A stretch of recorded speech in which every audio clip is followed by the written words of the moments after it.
evening, everyone, and welcome to Roy's Tie-Dye Sci-Fi Corner. And this is episode number 228, a tribute to William Shatner's 93rd birthday. And I'm very excited to be discussing this on this special day and honoring Mr. William Shatner.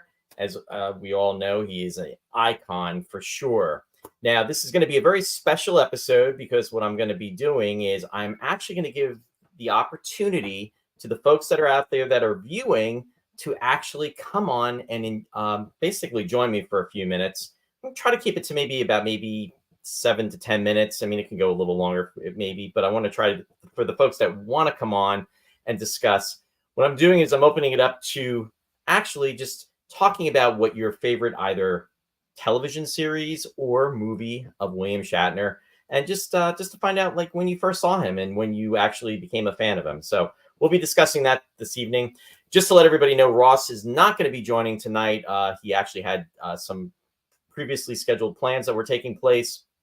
So pretty much it's going to be me running solo tonight. And of course, with any audience members that want to come on and join me. So I'm very, very excited about doing this, and especially timed out. It is actually William Shatner's 93rd birthday, which is just kind of crazy to think about in itself. So anyway, before I get started, I want to welcome the folks that are joining us. I see Urko 2005 is actually out there joining us on YouTube. Welcome. Good to see you out there. Colin Curlis is joining us from the UK. Welcome, Colin. Yes, and no spoilers, no. I promise. Christian is joining us from Canada. Welcome, Christian. Great to see you out there. And I see Jeff Rubel is joining us from Utah. Welcome, Jeff. And Sue is joining us from Massachusetts. Welcome. And let me see. Just checking up on the comments. Randy is joining us from Wisconsin. Welcome, Randy. Good to see everybody out there. And let's see. May is joining us from Canada. Welcome, May. Great to see you out there as well, too. Brennan is also out there. Welcome, Brennan. Great to see you out there. And I see Lou is joining us from Rhode Island. Welcome, Lou. Good to see you. And Jerry's out there joining us from Michigan. Welcome, Jerry. Good to see you as well. And let me see here. Fred is joining us. Fred is commenting saying, I remember when Shatner appeared on $6 Million Man. It was huge for me since at the time I was a huge $6 Million Man fan as a kid. Yes, Burning Bright was the name of the episode, Fred, and I know exactly what you're talking about. Yeah, and that was an excellent episode in which he was interacting with Steve Austin. So I was a huge fan of that show as well, and we actually covered that on here. In fact, back in, I believe, it was actually, it's hard to believe, last year I had my grade school friend Jack Bello on the show, and we talked about the $6 Million Man. And Shari's joining. Hi, hun. She's joining us from downstairs. And she's also joining us on YouTube. And Brendan saying, enjoyed the show with you and Lou last week. Thank you so much. Appreciate that too, Brendan. Glad you enjoyed that. Yeah. In fact, that was like 2 Saturdays ago that Lou and I were on together. And if you're talking about last Sunday, maybe in regards to the show that I covered with Warren, when we talked about the upcoming Space 1999 convention, that was actually last Sunday too. Lou's commenting saying, I actually feel like 93 if that counts for anything. Sometimes I know how you feel though. Let me see. And Fred is joining us from Connecticut. So thanks for clarifying that. Appreciate that. Let me see here. Hey, Matt, good to see you out there too. Great to see you out there as always. Matt is joining us. Matt Anthony is joining us from Pennsylvania, from Philadelphia. And Matt, I hope you are feeling better too, because I know you were a bit under the weather too. Let me see. And Randy's saying not enough people talk about TJ Hooker. Interesting enough, we will discuss that. And the other thing is there is so much to discuss regarding his career. I want to say hi to Deborah. Deborah is joining us from Phillipsburg, New Jersey. So welcome, Deborah. Great to see you out there as well too. Yeah, so I was really trying to figure out how to go about this because honestly, there is so much information. There's so much out there on William Shatner. I mean, my God, he's an icon. He's been performing, since at least in regards to everything, you could say he has a career that it goes over 7 decades, really. I'll say 70 years, which in itself is crazy, and even probably even a little bit further than that. Sue was making a comment saying, "I really like T.J. Hooker, and I only watched T.J. Hooker because of Captain Kirk was in it." Yeah, I think that was the main attraction. And I saw somebody commenting about Heather Locklear. A lot of people remember her from that. In fact, with that, I believe Heather Locklear was doing double duty. She was on that show, T.J. Hooker, but I believe she was also on Dynasty at the same time, which is doing 2 series at the same time. That's pretty cool. And James, I want to say hi to James is joining us. James, welcome to the show. Great to see you out there. James, where are you? Are you tuning in from? I want to say, is it Australia? I'm trying to remember, and I apologize for not remembering. I try to keep track of everybody, and sometimes I do a better job than others. So in regards to that.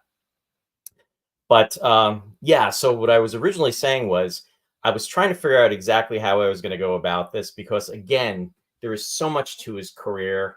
And I came up with the idea of actually covering stuff that I felt was very interesting pre-Trek. And we'll get into Trek as well too. But again, there's so much after that, but we can expand on that. So anyway, I do want to share the link. So if the folks want to come in, and I'm going to probably do it like one at a time just to talk about and come on the show, and then we'll have a discussion about William Shatner. So I'm going to put that into the comments section, and I'm copying that. Now, this is a StreamYard link, folks. So the best way to do this is through Safari, if you have Safari. And then obviously, then you just have to accept it, and it should allow you. So just so you know, I have put that in there, and you should be able to see the link. It should be going through on Facebook as well as YouTube. And again, I'd like to try to keep it maybe around 7 to 10 minutes, just in case we have a lot of folks that want to come on to talk, and then we can just keep the balance going. And I just am catching up on the comments. Yes. Okay, James, I thought you were from Australia. So thanks again. Thank you for being out there. And so really, today is tomorrow, and tomorrow is yesterday for you, which is appropriate for a Star Trek show, right? Comments from Sue. Yes, we're excited about the upcoming total solar eclipse. Yes, and that's going to be taking place in April too, which is kind of crazy. Fred's commenting pre-Trek. I didn't know there was such a thing. Lots of laughs. Yeah, it's kind of really crazy when you think about it. That there's a whole career before that. Hey, Chris. Chris Paulson is out there. Want to welcome you to the show, Christopher. Welcome. Thanks for being out there. And Chris, I believe you're joining us from California, but correct me if I'm wrong, but I believe that's where you're at. And Sue is giving a date for the eclipse, which is April 8th, 2024. So getting started, before I have folks come in. So when you do, please just put it into the comments section that you're joining. Again, welcome anybody that's out there.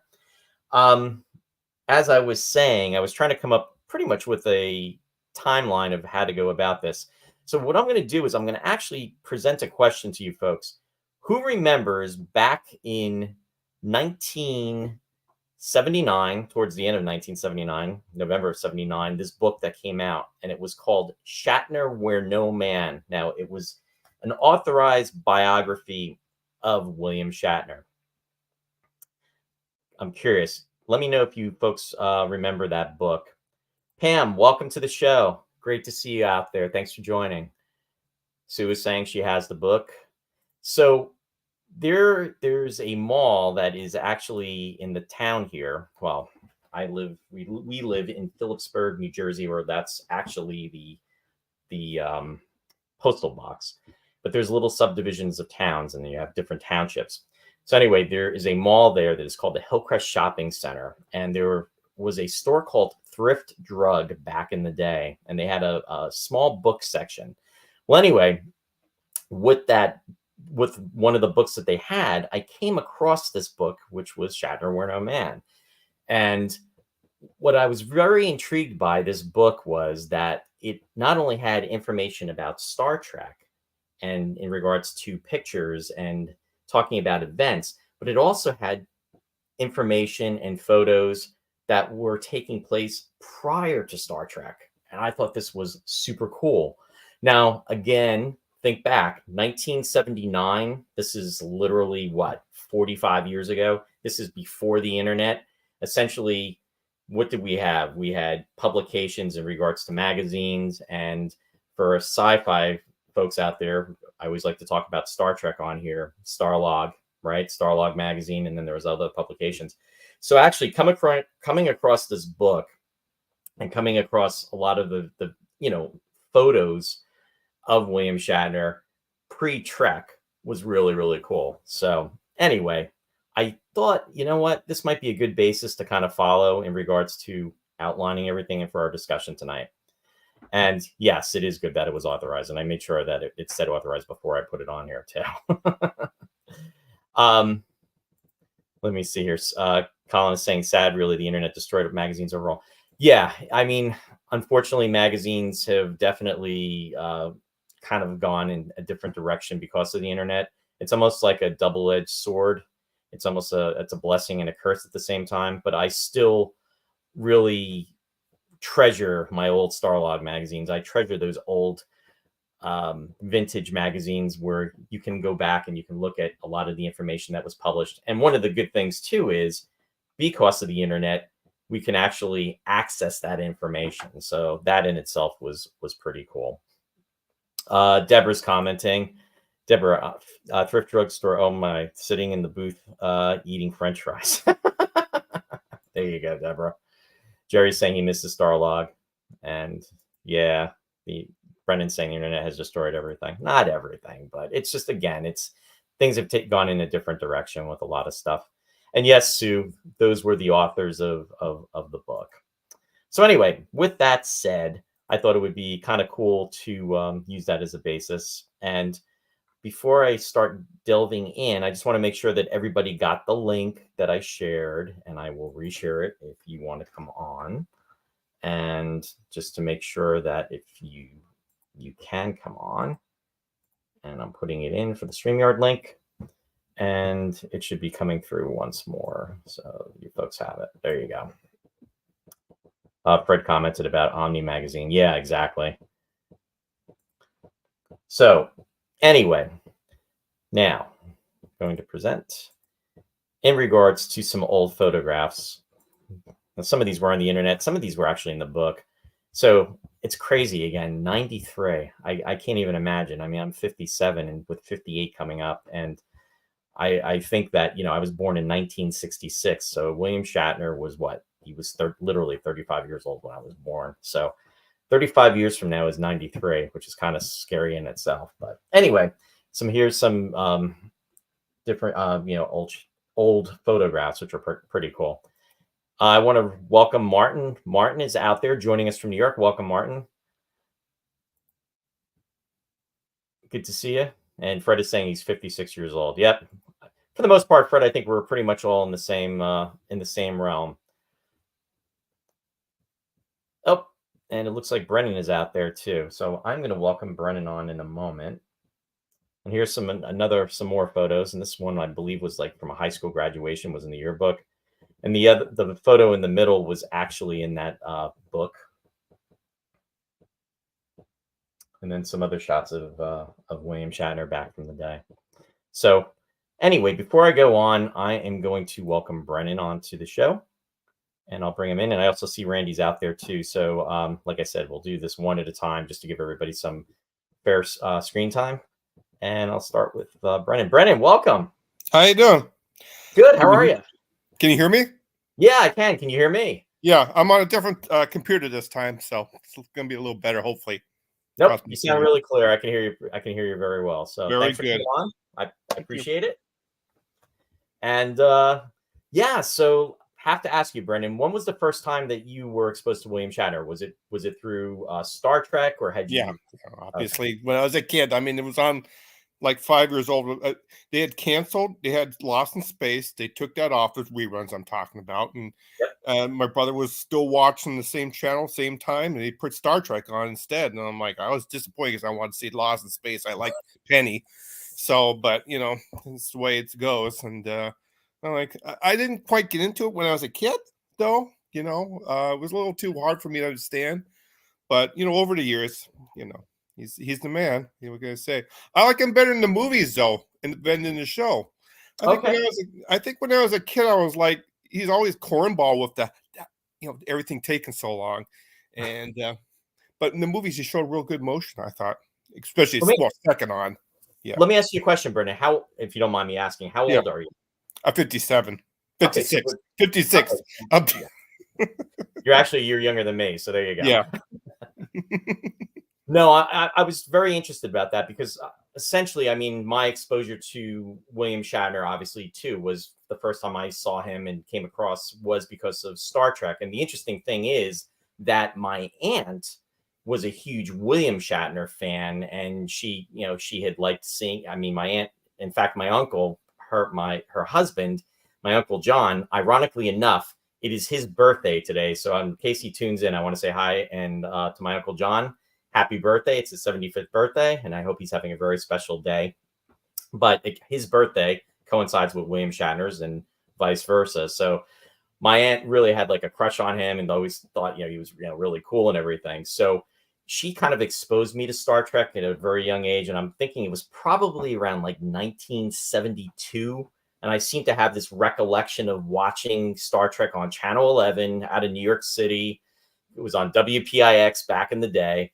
And that's where I kind of got my exposure. And then from there, really just started watching the episodes. And the animated series, I remember watching that from day one. I loved that when I was a kid. Yeah. Yeah, exactly. I mean, my only beef with the animated show was it was instead of being an hour, it was only 30 minutes.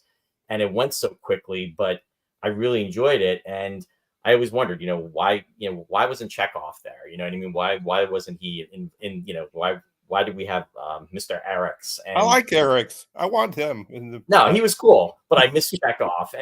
But I loved the stories. I thought they were really, they were good. And again, I was born July 20th, 66. So I was only 7 years old when I actually caught that for the first time. But it really held up and still holds up to this day because a lot of the writers from those shows were writers of the original series, which was amazing in itself, too. Have you ever read any of the Alan Dean Foster novelizations for those? I have, yeah. They're terrific. It's been many, many years, but I have. Bear with me one moment. I just want to welcome some folks that are out there. Bill, I just want to say hi to Bill Scarrato, and good to see you out there, Bill. Thanks for joining tonight. And also, I see Mark Myers is joining us. Now, Bill is my friend who's joining from Harmony, New Jersey, right down the road. And Mark is also joining us from New Jersey, which is great to see you out there too, Mark. And also from South Jersey. And just looking at some comments coming through, Fred just said, I think I learned what Star Trek was with the animated series first, then the original series. Yeah, I mean. Absolutely. Mm-hmm. Yep. And Colin said, we know what happens in all the episodes now, but on the first airing, some of the episodes must have had jaw dropping. Very true. Very well said. I have to say the episode, of course, that got me into it. I think a lot of people would say is Trouble with Tribbles. Mm-hmm. It's just like I saw a different side of the characters, and it was funny, and it was just so well written, and it still holds up to me. Now, Brendan, I'm trying to remember, are you in Massachusetts? Yes. Okay. Yeah. Speaking of the Trouble with Tribbles, just to let you know, if you haven't seen it already, David Gerrold actually was just up at the Star Trek Original Series set tour. He's actually going to be making a return appearance, and he's going to be there in April. Awesome. So yeah, I follow him on Facebook. Yeah. So definitely check out the the website and everything, StarTrekSetTour.com. And of course, William Shatner is going to be there in July, which is very, very cool too, as well.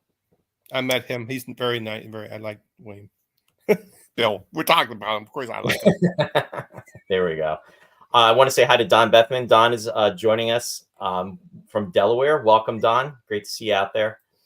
So now let me ask you. So you're saying really Trouble with Tribbles was your introduction. Now, is that one of your favorite Trek episodes? Yeah, I think so. I think it still holds up as like in the top 10.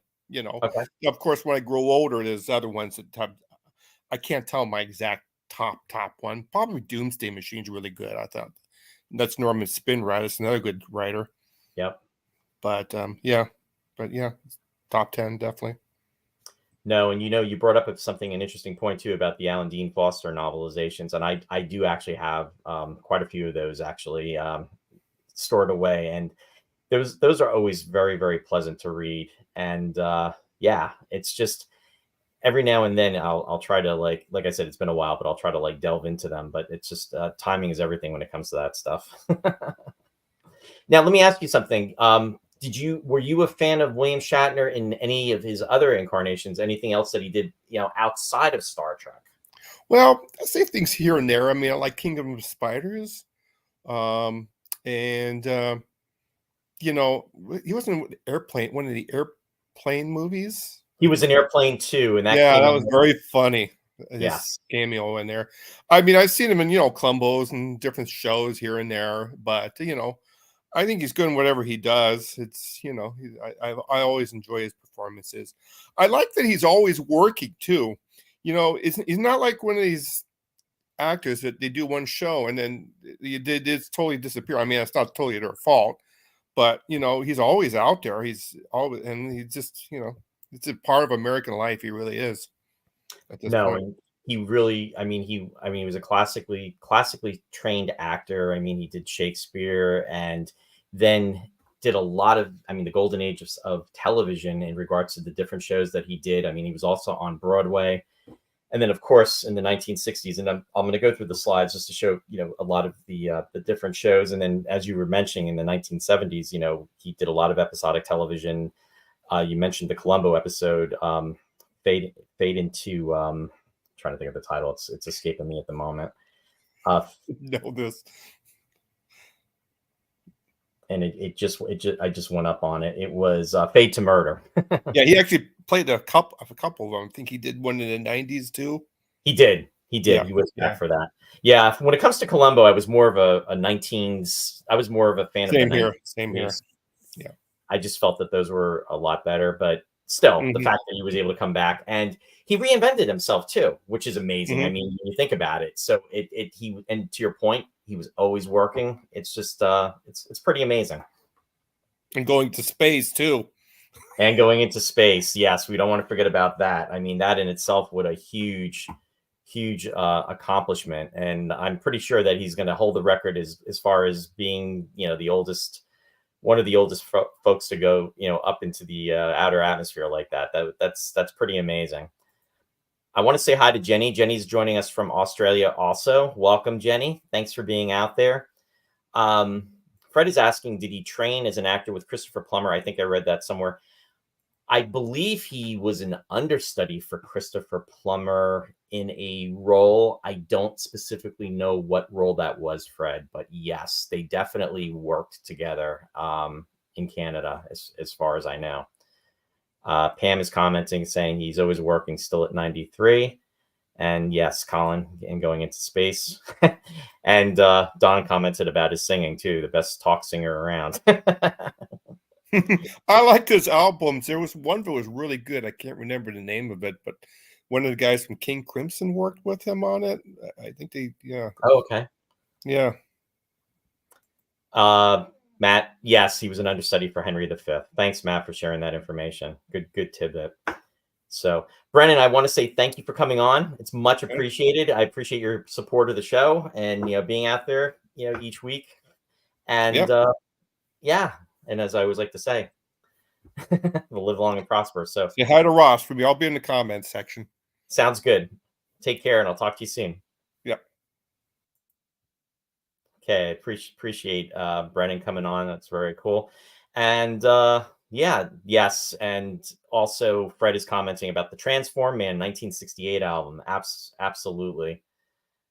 And Jenny's saying, "Yep, stellar recording career," pun intended. Yes, thanks, Matt. He had to fill in for Christopher Plummer and rework the entire role. Plummer was extremely impressed with his nuance of the role. Great share on that, Matt. Much appreciated. Yes, and it was very nice having Brennan on too. Thanks. I agree, Pam.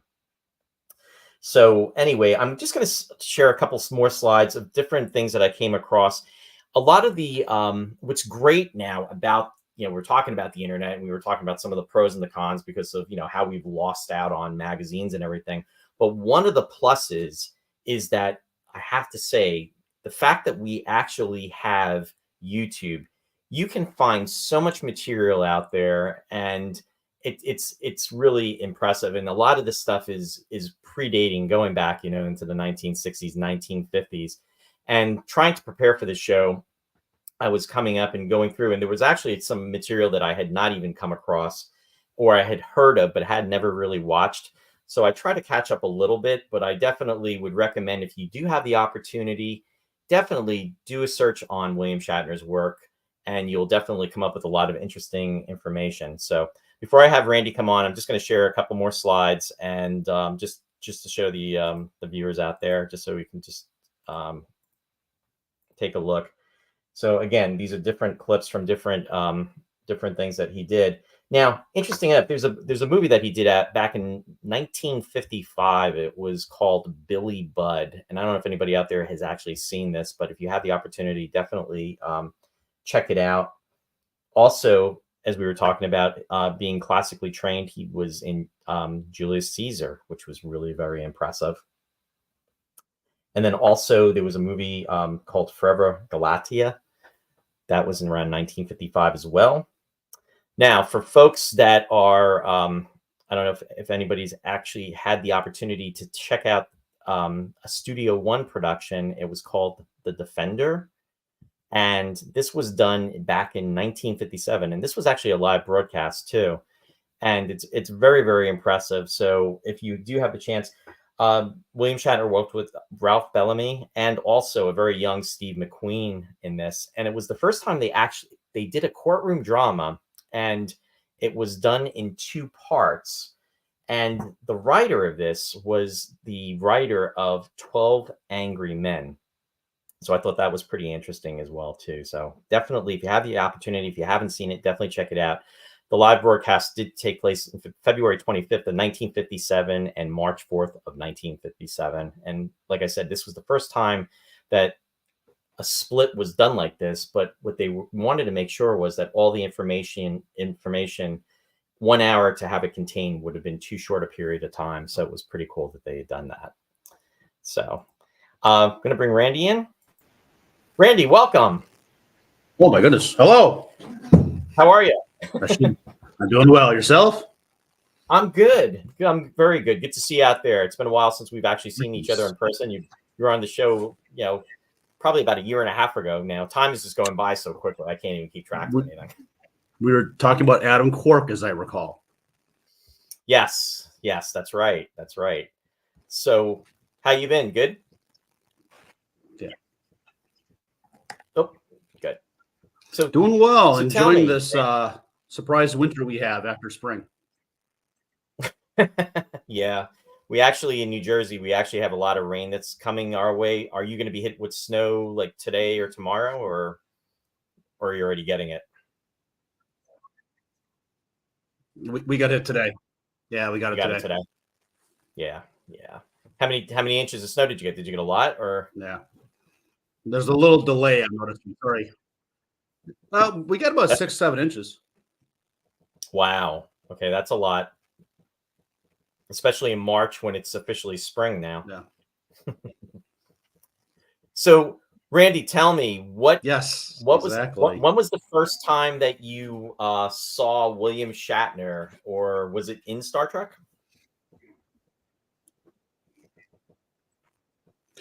So when I was in either kindergarten, it's probably kindergarten, I would come home from school and I would watch the submarine show, right? Voyage to the Bottom of the Sea. Yep. The spy show, which was Maxwell Smart. Yep. And then the space show, which was Star Trek. And at the time, I was too young to really understand it, but I knew it was good. I knew I was seeing something awesome. I didn't understand the concepts. And of course, later in life, I realized just how awesome it was. Exactly. No, I totally understand. And forgive me, and if you don't mind me asking, what is your age, Randy? I think we're close in age. I'm slightly younger than you. Okay. By about that's 4 what years. I thought. Okay. You're a lot younger than me. Yeah. No, and really, we're all Gen Xers. Yeah, exactly. Exactly. Yeah. And for me, with actors, I always enjoy, I mean, especially if it's the sci-fi stuff, but I always enjoy seeing them in other roles, seeing what they've done in their other performances, whether, it's a different type of a character. I mean, if it's a dramatic or comedic.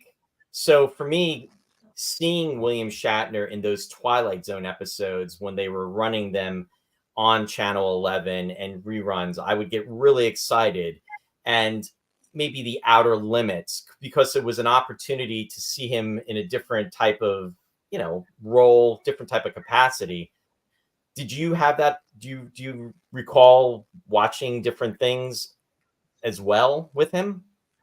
Yeah, I think it was, well, TJ Hooker, of course, but before that, seeing the first, Twilight episode, the Twilight Zone episode that he was in, and being so surprised that hey, that's that guy from that space show, right? Again, I was pretty young.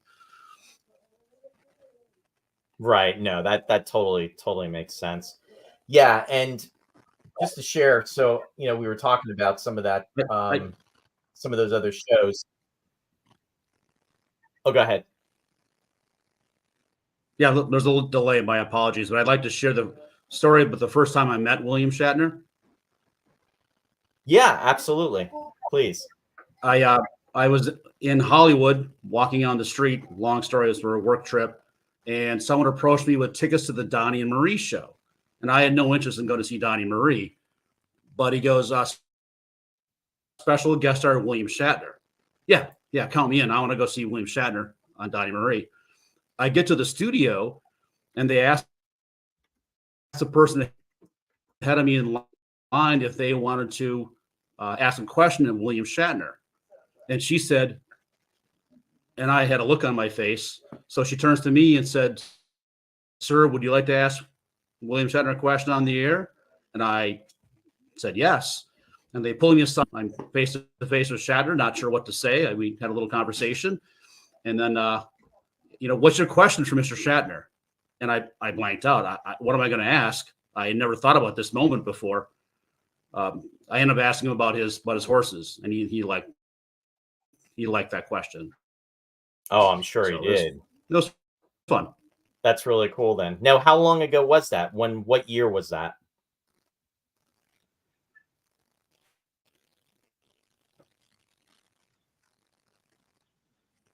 Oh, what year was that? Probably 20 years ago now. Okay. And it was the end of the 90s. Yeah.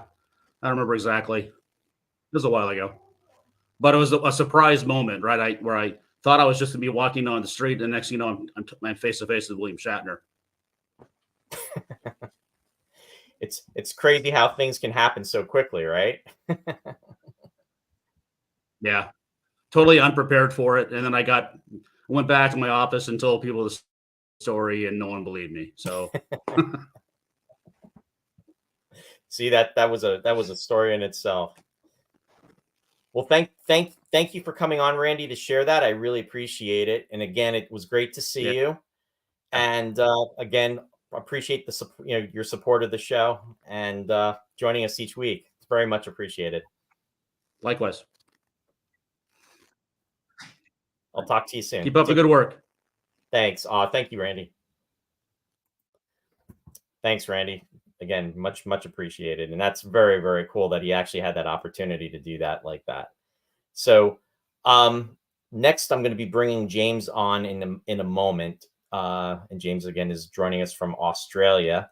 The person that I was trying to think of, and I was blanking out, is Reginald Rose. And he was the one that had written 12 Angry Men. And then he actually came up with the idea for Studio One for the Defenders as well.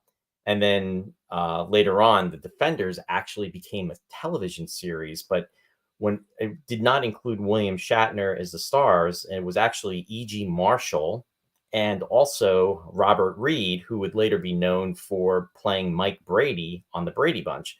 However, William Shatner did, I do believe he guest starred in at least maybe 2 episodes of The Defenders when it was on as a series. So I think that's kind of cool too, when you think about you were part of something that actually, in its inception, and then when it actually came to be, then you got to share in it when it was an established show. So that in itself is pretty cool. In regards to some photographs I'll be sharing. Now, I did see a comment out there from Christian bringing up the brothers Karamazov. Now, this was actually took place in 1958. So that's going back a little bit, and I'm going to share that on the screen in just a moment. And let me see here. I'll share with the folks. And again, I'm going to do this before I bring on James. And bear with me one moment here. And what was interesting about the Brothers Karamazov, that had actually a fantastic cast. Yul Brynner was in that, which you can see in the picture and the photo below. Also, Maria Schell is pictured with William Shatner. Albert Salami, or Salome, I should say, not Salami. As everybody knows, I butcher names. Albert Salome, Richard Basehart. So again, a very strong cast with that. So if you haven't had the opportunity to watch that, definitely check that out. Yes, and I think Lee J. Cobb as well. Now, Christian also mentioned about the brother Judgment in Nuremberg. That was another movie I was going to include, which I did not in here. And that came out in 1961, and Judy Garland was actually in that. Spencer Tracy. I mean, that's another film that had an all-star cast. Maximilian Schell was also in that as well, too. So, yeah, definitely, if you have that opportunity, definitely check that out. And I will be sharing some more stuff in a minute. Also, for the folks out there who remember One Step Beyond, that was a show that came out in it was actually 1959, and that was on for 3 seasons. John Newland, who's pictured there, and William Shatner was in an episode that was entitled The Promise. In fact, when I first started doing the show back on April 3rd of 2020, and Captain Phil Merkel was my first guest co-host. That was the actual show. That the show was centered around that specific program and that specific episode. And it's very well done. So if you have the opportunity, definitely check it out. Again, that is also available on YouTube as well. And yes, there's the connection with that too. The Promise margarine commercials. That's true, Fred. Very cool. So I'm going to bring in James. And again, folks, if you wish to come on, I'm sharing the link. So please stand by, and I'm going to put that in the comments section. And it is out there, just so you know you can come in. And let me get James on. Hey, James. G'day, Roy. How are you? Good. How are you? Really, really good. How am I sounding? You sound good. Do I sound okay? Can you hear me okay? No worries. All good. Awesome. I've got to say, this is actually very fortuitous timing, because every time I get a chance to watch your show, I'm either going to work or I'm elsewhere. But all the segments that you've been presenting, particularly over the last couple of years, have been fantastic. I really, really enjoy your presentations, your guests, and I love how matter of fact your show is too, which is very refreshing. Oh, thank you so much, James. I really appreciate your compliments, and I'm just happy that you enjoy watching the show. That really touches me really a lot. So thank you for your warm compliments. Because when I started doing this, I when all this began, I really wanted just to bring people together, because COVID had hit literally like 4 years ago now. We were like just into it for like about literally, at least in here in this part of the in New Jersey in the US, everything shut down around like March 18th, and it was just very isolating. And I had been wanting to do something differently. As I said, my friend Bill Scarato, that's out there, he runs Country Gate Theater, and I've been a part of the Playhouse over the years, and been doing stuff here and there since, my God, like December of '89. And I had wanted to, Bill is very creative, and I'd wanted to do something, and I wasn't sure what it was. And we had just done like a murder mystery too. And again, everything just shut down. I was like, what can I do? What can I do? And then the idea of doing something like this, and then bringing people together just for an hour or two. And it was kind of like, we would just talk about stuff that was fun and sci-fi related. And it just kind of morphed from there. And it's been wonderful just to meet different people. I mean, I think that's one of the pluses of social media, at least on that level, that, we can all interact and get to know each other. And that's, that actually extends out what we sort of said earlier about the internet. The pros and cons there of the internet is that, like, here we are, I'm talking from Australia, and we have that amazing reach, and we have so many factors in that we have to think.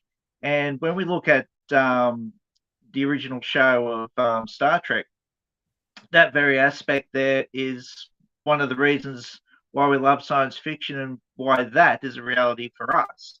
Right. So yeah, there's definitely pros and cons with the internet. I mean, I love my books. Starlog magazine was virtually the Bible for me, particularly as a child in the 80s, because my dad, he's a massive science fiction fan too, and William Shatner has always been his idol too. So his driving force has always inspired my father, and Bill's driving force has always inspired me too.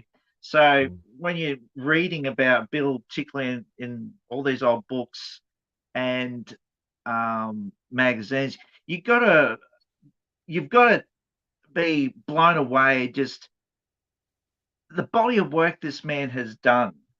And I mean, he even says, I've done some great work and some not so great work, but the man doesn't say no. Well, he probably does say no a bit more now, but and an incredible achievement. I mean, here's when I read in his book, here is a guy who used to fight kids to get into the school, and then he would, same when he leaves school because he was Jewish. He had that same sort of deal. My dad actually read that section in his book there. He goes, wow, being a child of the United States at that time in the 50s for myself, even though we're talking the 30s at that time for him, there's an almost interesting parallel there. So that admiration and drive there is just incredible. His want and need to push forward and not give up is his tenacity is probably the better word. His tenacity and endurance is what we love about him. No, and that is all so well said. And he really never stops. And he's even, I believe he's even said it's almost like he's afraid to stop. And I get it, because it's, you're at that point, and and I'm not going to give any spoilers away, but Ross and I got together last night, my co-host, and my old friend from like over 30 plus years ago. we went to see You Can Call Me Bill last night. And without giving anything away, because I don't want to, and it obviously it's a documentary about William Shatner. We all know that, but it's very thought-provoking, and it's, it talks about his career, and it references different things that he's done throughout his career and what have you. But I do have to say it's very philosophical, and in terms of that, and kind of like looking at the big picture about just different things in one's life. And that's all I'll say about it, and without giving anything away. But it's it was good. It was very good, and it was, I wasn't sure what direction it was going to go into, but over 10 years ago, I mean, he was doing his one-man show, and he was touring and doing that. And you know, he was on stage for 2 hours. I mean, really, it was just him. And, you know, he had, if I remember correctly, I think he had a glass of water that he could drink in between. But the fact that he would have that stamina to be on stage and to do that for that length of time was, you know, was pretty amazing in itself. Yeah, I would have loved to have seen that one man show when he came out to Australia, but it's interesting. I don't really have too much of a connection with Bill, other than the fact that I've seen him on TV and his body of work. And but well, I've got my upstate New York connections with James Corley, and is with the sets at Ticonderoga. So I've met George Takei and all that sort of stuff there, and but and David Gerald, who can only reverberate what other people have said about Bill, and they just say the man is a force of nature. He's just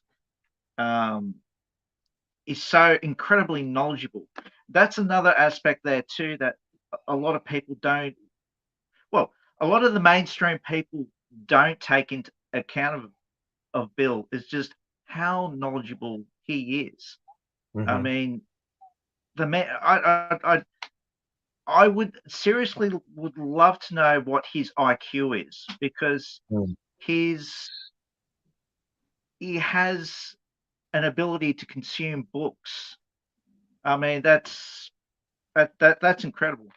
But he's always been a consummate reader.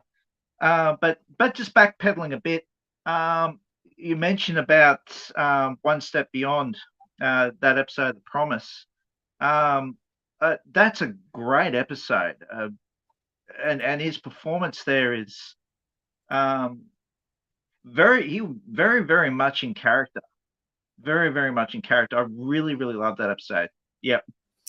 It's truly a favorite of mine, and there was a book out years ago, and again, this is like pre-internet. Again, we were talking about like Starlog magazine, and it was called Fantastic Television. And I remember when I got it, there was a bookstore in the US, was called Walden Books, and I used to love to go there because it was at the Palmer Mall in Easton, Pennsylvania, and I'd go there. You know, my mom would go shopping, and my dad, you know, my mom doesn't drive, but my dad would drop my mom off, and then I'd go down there. And this is again high school, or even actually going back to grade school.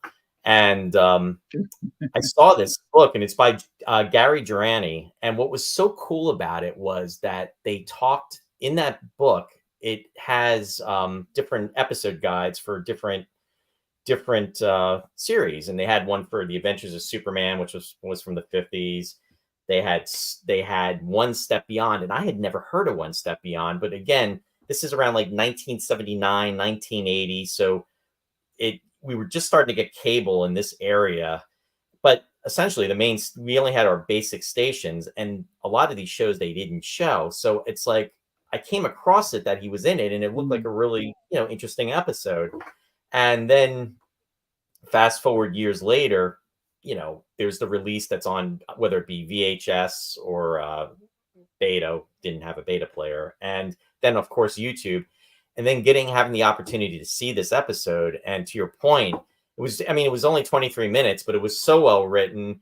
It dealt with, you know, there's a mysticism about it, but then there's, you know, it deals with faith. And it's just very riveting. And even like you said, with his performance, I mean, he's essentially somebody that he's playing the character of a German during the war. Essentially, you know, the war's going on, bombs are being dropped, and then what happens is he becomes a prisoner of war in England. But what he's doing is he's trying to do good deeds for these bombs that have been dropped, and he's essentially going around trying to defuse these bombs that are laying in the streets or in even housing. And at one point, for the folks that haven't seen this episode, this is where he encounters a woman that later becomes his wife that is, you know, trapped, and he defuses the bomb, and he becomes an expert at defusing the bombs. And they get married and she's pregnant, and she essentially tells him no more doing this because, we're going to have a family and everything. And then what happens is he gets recruited, and I won't give any more away, but it's just Yeah. such an excellent performance. And like I said, it was the first episode that I did on the show back in the day, and it was just so well done. And it's just another example of I really enjoy his work, especially pre-Trek. And as a lot of people have said, he has reinvented himself. I mean, if you think about it, and he's done comedy, he's done drama, he's done, he's tried to, he's done the singing and everything. But it's just that the work that he did prior to Star Trek, I very much appreciate. Not to say I don't appreciate the work after, because I'm a fan, but it's just that it's nice now that we have the ability and the access to watch a lot of these older movies or television shows that were not so available, years ago. Well, it's you actually reminded me. There was I think it was an episode of Thriller. I think it was Thriller or Alfred Hitchcock. No, I think it might have been Thriller, where he it also stars Richard Anderson and gosh, I should have done my research too. They essentially come to I think it's his auntie's house, and they all sort of double and triple cross each other, and it's got to do with a painting, and it's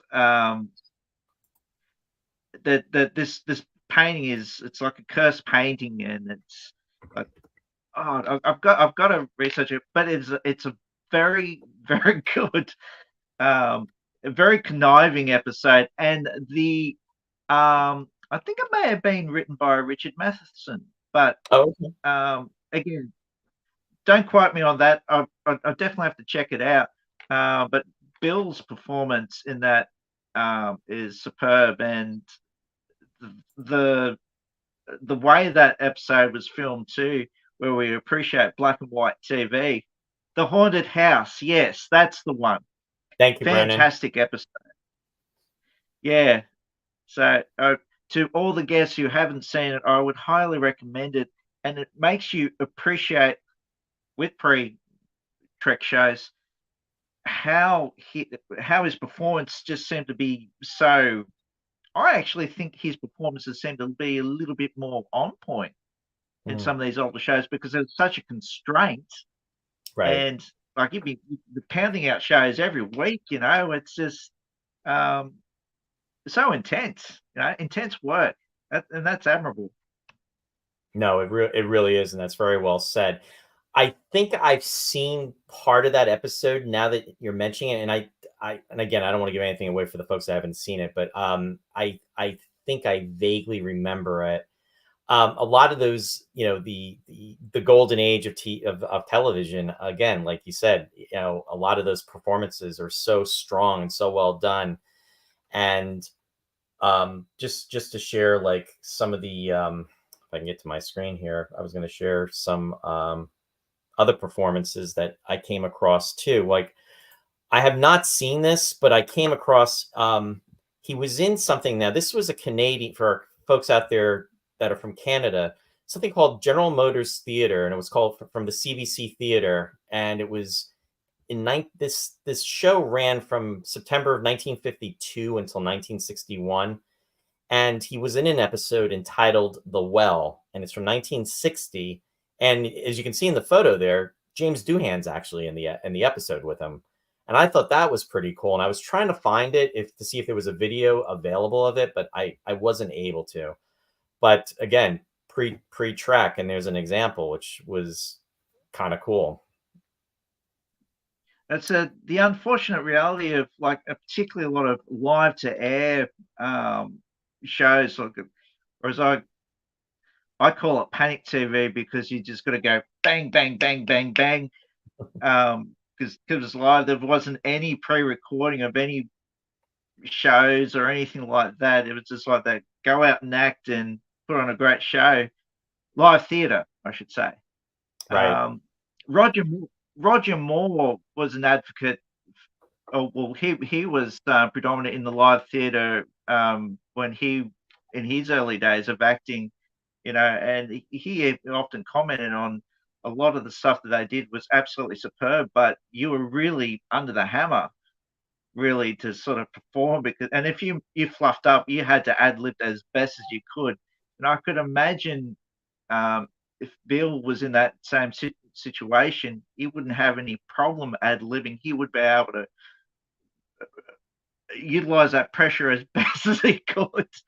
But No, he he was to your point. I mean, he is and was a professional in regards to that, and that's I mean, just from doing community theater and being a part of that level, I mean, there is an energy about doing theater that it's undescribable, because every performance that you do is different from your previous one. No two performances are alike. You can, you're saying the dialogue, and you have the music and the sound effects and everything, but it's just that you have a different audience, you have different reactions, and it's just the different things that happen, and there's an adrenaline and an energy that you pick up from it, and it's so much fun, but it can also be nerve-wracking too, especially if you're in a situation where with your lines and what have you. And when you think about the amount of dialogue, just on that level, talking about some of his performances and everything, and it's pretty incredible. And for any of the folks out there, I just want to say hi to, I see Jason Bender is joining us. He's saying good afternoon from Fundu, Wisconsin. Hello, I'm remembering William Shatner on in the 1990s Fresh Prince of Bel-Air. Thanks for joining, Jason. I won't keep you too much. But I was going to quickly mention, if nobody else mentions it, his appearance in the 70s there in the $6 Million Man episode, Burning Bright. Yes, in fact, I have a slide for that. It's that you're mentioning that, and I'm going to bring that up right now. And that, bear with me one moment. And that was back in 1974. Yep. Yeah. Were you a $6 Million Man fan? Oh, yeah. I love the $6 Million Man. It was the show when it came on when I was growing up in the 80s was always on at such a strange time, because you'd be literally running home from school to try and at least get part of the episode, but I remember seeing the end of Burning Bright and think to myself, oh, there's Captain Kirk. What's he doing there?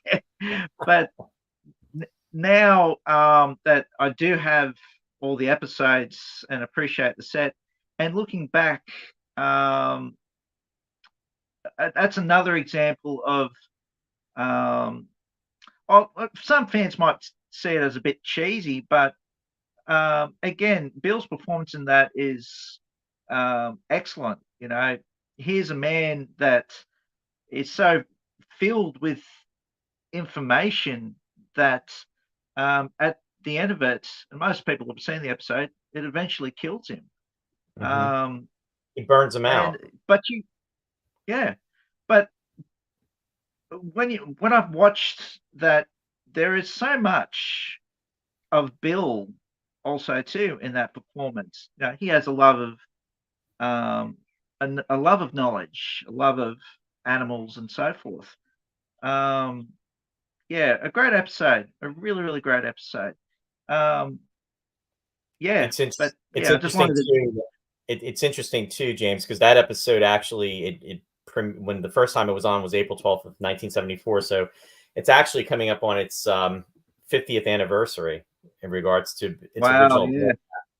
Yeah, and I actually grew up with the $6 Million Man, and like I was saying, I had a grade school friend of mine who I haven't seen like in oh my God, close to 47 years, Jack Bellow. And I remember him telling me about the $6 Million Man around 1973. And, I was probably like around 6, 7 years old. And I remember, the big thing was, you'd be running, you go, everybody's pretending that they're and everything. And that actually came like, I think in the second season, thinking about it, they didn't even have those sound effects like in the right out of the gate. But it was such a cool show. It was a fun show. And he was a good guy, and you really wanted to emulate him and everything in regards to being, the cool things that he can do. But it's, when you think about what actually happened to him in that pilot episode, it was horrific because of everything he went through. And I think Lee Majors he's another, really, really good actor, and, really sold the performance on that show, and very much enjoyed the $6 Million Man and the Bionic Woman, during those years. It was very sad to see that. It's funny when you mention about sound effects. My son, TJ, well, I sort of did name him a little bit after TJ Hooker, but he's Terrence James. But my son, he loves all the shows that we watch. He's not really into the cartoon scene at the moment, but when it comes to sound, and particularly those sound effects, and trying to do the run and stuff like that, and I think to myself, wow, all this great stuff, I'm glad my son's going to be able to carry this on, because it's everything that we love has a genetic memory, and my son's carrying it on, so it's fantastic. No, that's really cool. How old is your son? He's going to be 2 in June. I think I actually remember when you were posting pictures, and then when he was born. So congratulations for that. That's so cool. Thanks, mate. And like I say, I won't take up most of your time because you got other guests too. But I'll wrap up for myself here anyway with Bill. I think people need to appreciate Bill even more so these days. He is extremely humble in that aspect there, that I think he loves the attention, but he really doesn't. He more so thinks about other people than himself. He's very selfless. Mm-hmm. That's the word. So yeah, and he's very good with the fans now. In fact, Mark, another friend out there, Mark Myers, is out there, and like I was saying, he's from New Jersey, and Mark was indicating, because Mark goes up to the original series set tour as well, and he actually got to, it was, if you go onto his Facebook page, and he's actually shared a lot of photos, he got the opportunity to do a couple like, William Shatner, I know, was like showing the stunt scenes and everything, like how he would do the fight scenes and stuff in the engineering section, and it's really kind of cool. Now, let me ask you real quick, James, when was the last time you were up at the set tour? How long has it been? Well, I haven't actually been to the new location. You did the fan films, right? Yeah, I did my last fan film. Well, the last fan film I did was Katoomba. Okay. And Star Trek New Voyages Phase 2. I did sort of remember James and all the other people involved on those sets there saying, well, they were looking for another location. And because I remember James saying, look, you've got museum quality pieces here. And I said, it needs to be showcased. And I'm glad that that has happened, because he's just so, pardon my expression, so anal retentive when it comes to detail. He is, and the detail, the attention to the detail is, I mean, it's amazing. And it fits off. I mean, it is. I mean, and I'm not just saying this. I mean, anybody, to your point, anybody knows him.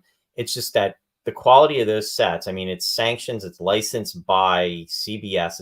It's the only one that has been, and it is incredible. And when you go onto those sets, you really feel like you are on the Enterprise. I mean, I realize you haven't been to that location, but it's mind blowing. And the first time I was up there, and it was parts of it were still under construction. They were doing an open house, and it was in July of 2014. So it's crazy for me. It's going to be like 10 years. That was the first time I was up there, and I was just blown away. And I've just been kind of helping out when I can, and just been going up there and everything. I mean, the first Trek Ticonderoga is going to be 10 years next year in 25, and the fact that we're saying 2025 is mind blowing too. But yeah, no, so that's hopefully one day you'll get to go back to get up there, James, and it would be great to see meet you in person too. Well, hopefully TJ is going to be at an age where he'll be right with traveling overseas, because I've got all my family are in Denver, Colorado. Oh, okay. So it's we do need to get back at some point. My dad's dealing with some cancer issues at the moment, so it's just there's a bit of a delay in plans, but we want to try and get back up there, and hopefully we can catch it on another meeting when Bill is up there, because he goes up there quite frequently. There's something amazing about walking on the bridge. I remember back in 2006 when I had my first invitation to filming World Enough and Time. And you're imagining yourself, here's the kid there, imagine yourself being Captain Kirk. And there's James Corley was playing Captain Kirk at the time. They're saying, oh, you want it on the bridge. It's amazing how your mindset changes. You become that individual. And I remember when you go to the captain's chair and you think to yourself, this is something that I've seen right through my childhood, and it becomes, you feel it here. It's so important to you. And it's not something to be laughed at or anything like that. It's something to be treasured and honored. So yeah. No, that's very, very well said. And I mean, when you are, especially if you do cosplay, and even for the folks that don't, just going up there, if you're just going there and seeing it, that in itself is just mind blowing and everything. But when you get to play Star Trek in the sense that you're going there, you're going through the tour, you're doing photos, and if you're in costume and everything, and I've done that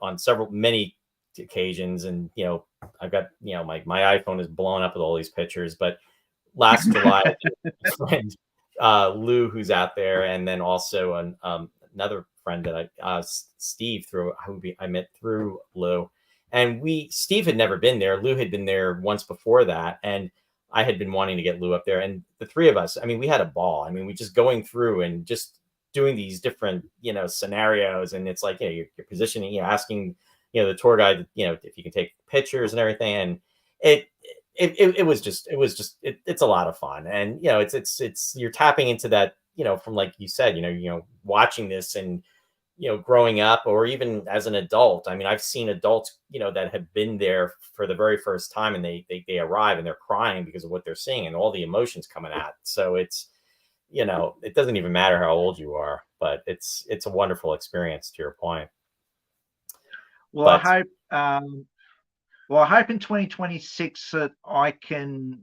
My friend Andy, who took me up to the first of the sets up in Port Henry, it'll be 20 years since I did World Enough and Time with George Takei. Wow. And I really want to go back and sort of say to celebrate the 20 years of going to the United States and doing this thing, because realistically it's rather embarrassing. I haven't done the convention scene or anything like that. The film sets there have been more or less my convention, because I've always been interested in film, and being an artist Right. myself, it's always been fascinating. But it also gives you the appreciation too of the work constraints and what actors and cast and team have to endure in making a piece of film. But I think also too, I appreciate the actors even more so, especially someone like Bill, who has to digest so much dialogue. And you think, this man did 6 days a week, 12-hour days, 16-hour days plus maybe. And you think of those hours these days, particularly in today's TV market, that's soul destroying. But they managed to pump out 26 shows, Yeah, each and year. that's true, because if you don't count if you count the pilots, there was 29 episodes in the first season. Second year, Yeah, I think, had 26, and then the third had 24. But I believe they actually had 2 additional stories that they were going to actually do after Turnabout Intruder. And then what happened was they didn't, the show got canceled. And if I remember correctly, I think William Shatner was supposed to direct one of those episodes too, and then the show got yeah. canceled. There was I don't know whether it's truth or urban legend, but it was supposed to be like I think it was like a giant spider episode. Something to do with how ironic, arachnoids, even though he dealt with them being a kingdom of the spiders in the 70s. But That's I funny. don't know whether I don't know if that was a complete script or not, but it would be interesting to investigate if there is any evidence to support if there was either just some sort of outline, or whether it was just just hearsay. I'd be definitely interested. No, definitely. I agree. That's something I definitely have to look into at some point and ask. I'm sure Michael and Denise Akuta might know about that, or even Darren Dockerman, or even James. I mean, if anybody would know, James definitely would know for that too. But Yeah. James, I want to thank you for being on, and definitely, I hope to see you again soon. And and thanks for your support of the show as well too. It's much appreciated. Oh, thanks for having me. I really enjoyed. I do get a little bit caught up talking, but I'm not camera shy, that's for sure. But and to all the fans that are who are tuned in, and who are contributing too, keep up the great work, because these sorts of shows are important. Oh, thanks for that. Much appreciated. And to you and your Thanks for family and having me. everyone. Yeah, Thanks, absolutely. mate. Take care. Talk soon. See ya. Cheers. Oh, that was really nice. I appreciate you being on, James, and thanks for sharing your stories and everything. And very, very cool. It's just amazing how this has impacted so many people on so many levels. I just want to catch up with some of the comments that are out there. Let me see here. Don was commenting about George Takei was in a $6 Million Man episode before. Yes, and I don't recall the title of that, but I do remember that. Also, Colin was commenting about the old Mission Impossible episodes. And actually, there were 2 episodes that William Shatner was in from Mission Impossible. And actually, I'm just going to share that before I bring on Christian. So let me just share that. So there was one episode that was done in 1972. The original air date was September 26th of 1972. And actually, that was Hawaii Five-O. I'm sorry. The episode was October 21st of 1972. And that was an episode entitled Cocaine. And interesting enough, his character in that had a romantic interest in the character of Mimi, who was portrayed by actress Barbara Anderson. Star Trek fans would remember Barbara Anderson as Lenore Caridian in the 1966 episode of Star Trek, first season, which was entitled The Conscience of the King. And again, there's Shakespeare too. So there's that connection. And I was trying to remember, because folks of the original Mission Impossible will remember that after Star Trek had been canceled, Leonard Nimoy joined the cast of Mission Impossible. However, he was only on for 2 seasons, and that was from 1969 to 1971. So William Shatner did not interact with Leonard Nimoy in that episode. And then there was, of course, the other episode of Mission Impossible that was entitled Encore, and that was in September 25th of 1971, and would have been the beginning of the 6th season. And again, Leonard Nimoy was not in that episode either. And in this specific episode, what they did was he was portraying a older person, probably I think maybe in their 70s, which is ironic now that he's 93. And what the IM Force team do is they're trying to convince him that he has regressed into the past. So they give him drugs for his arthritis. They do a whole makeover on his face, but they only have like 6 hours or so to get the information that they are trying to extract from him, because what's going to happen is the drugs are going to start to wear off, and then he's going to feel the arthritis, and then the special prosthetics that they've used on his face are going to begin to break down. And of course, the Iron Force team comes through with that. So anyway, just wanted to share that. And again, Colin had mentioned about Mission Impossible. Also, Brennan, again, thank you for that additional information in regards to the thriller episode called The Hungry Glass. And again, one more thing before I bring on Christian. Matt was commenting. He said, "Who doesn't love William Shatner and the Incubus? A great a great nod to Esperanto." And yes, that was an episode or a special presentation of that. It's actually available on DVD. It is called Incubus, and it was actually, the whole movie was done in the language of Esperanto. And interesting enough too, and I don't think Dave Rash is out there, and Dave is the keeper of the gate when it comes to the Outer Limits. And Leslie Stevens, who was a producer for the original Outer Limits, I'm talking back from 63 to 65 when the show was on, the crew that was involved in that were involved in the production of Incubus. And that was shot in May of 1965, originally aired in October 26th of 1966. So yeah, Matt, I do remember that. It's very interesting, and it deals with a lot of, good versus evil, so to speak, in regards to that story. And if you haven't had the opportunity, folks, definitely check it out. Jerry also commented about the TV or the movie The People, and The People was a movie that William Shatner did, and I believe Kim Darby was also in that movie with him as well too. And Star Trek fans would know her from the episode of Miri. So there we go for that. Anyway, I want to bring Christian on, and Christian is joining us from Canada. Hey, Christian, how you doing?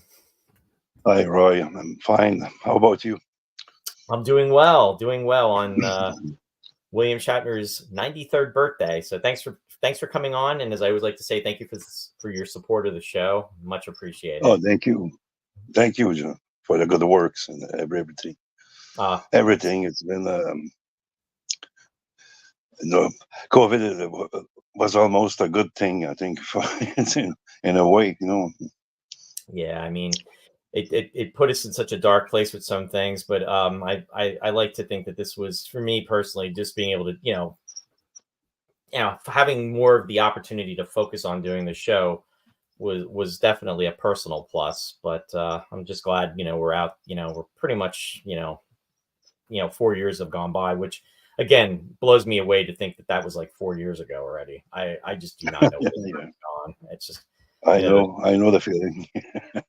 The clock is really ticking on that. But so in terms of William Shatner, do you remember seeing him before Star Trek, or? I was 5 years old when the Star Trek came on. As you know, Canadian premiere was there with my father. I didn't spoke one word in English. I didn't understand nothing in English, so he had to translate it to me, and it was the Man Trap. Yes. Now in And Canada, I was scared. It was scaring as I was scared, so scared. the Salt Vampire. Yeah. And that was Sandy Gimple, Sandra Gimple. We've actually had her on the show too, and she is such a sweetheart of a person too. She actually portrayed the Salt Vampire in that episode of The Man Trap, and she was also a Telosian in an episode of The Cage as well too, which was later. I remember, yeah. Menagerie. But yeah, so let me ask you, Christian, what was your favorite Star Trek episode? Oh, it's hard questions. Sometimes it's I didn't watch the series for about 7 or 8 years now, so I mean I have the Blu-rays, the DVDs, and but I didn't watch yet. So there's so many. City on the Edge of Forever is a fan favorite. Is it one of? I don't know.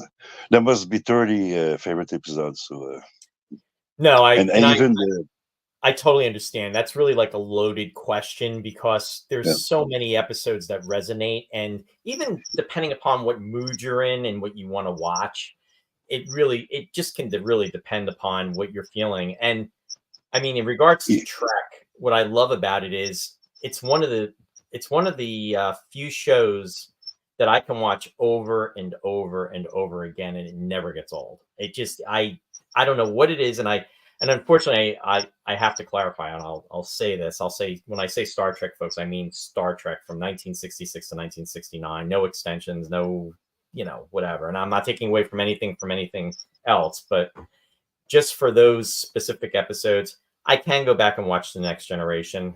I do enjoy The Next Generation, but there is something so special about those 79 original series episodes. It just never gets old. And some more than others, but I have something to tell you. About my father. He's a bigger Star Trek fan than I am, because I'm more into the TOS fan in the animated series. But at the time now, he is rewatching The Next Generation now.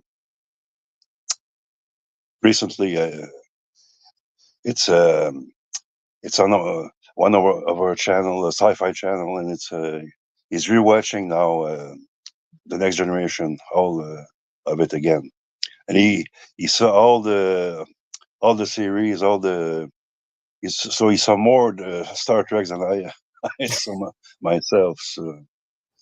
Well, it's funny you're reminding me, because I have a friend, an old friend. I mean, I've known my friend Rob for many years, probably over 30 some years, and he used to bust my chops because he'd say, now this is when, Star Trek, I would say, I guess it was up to like Voyager, and Voyager came out, I believe, in 95, and it went till 2002.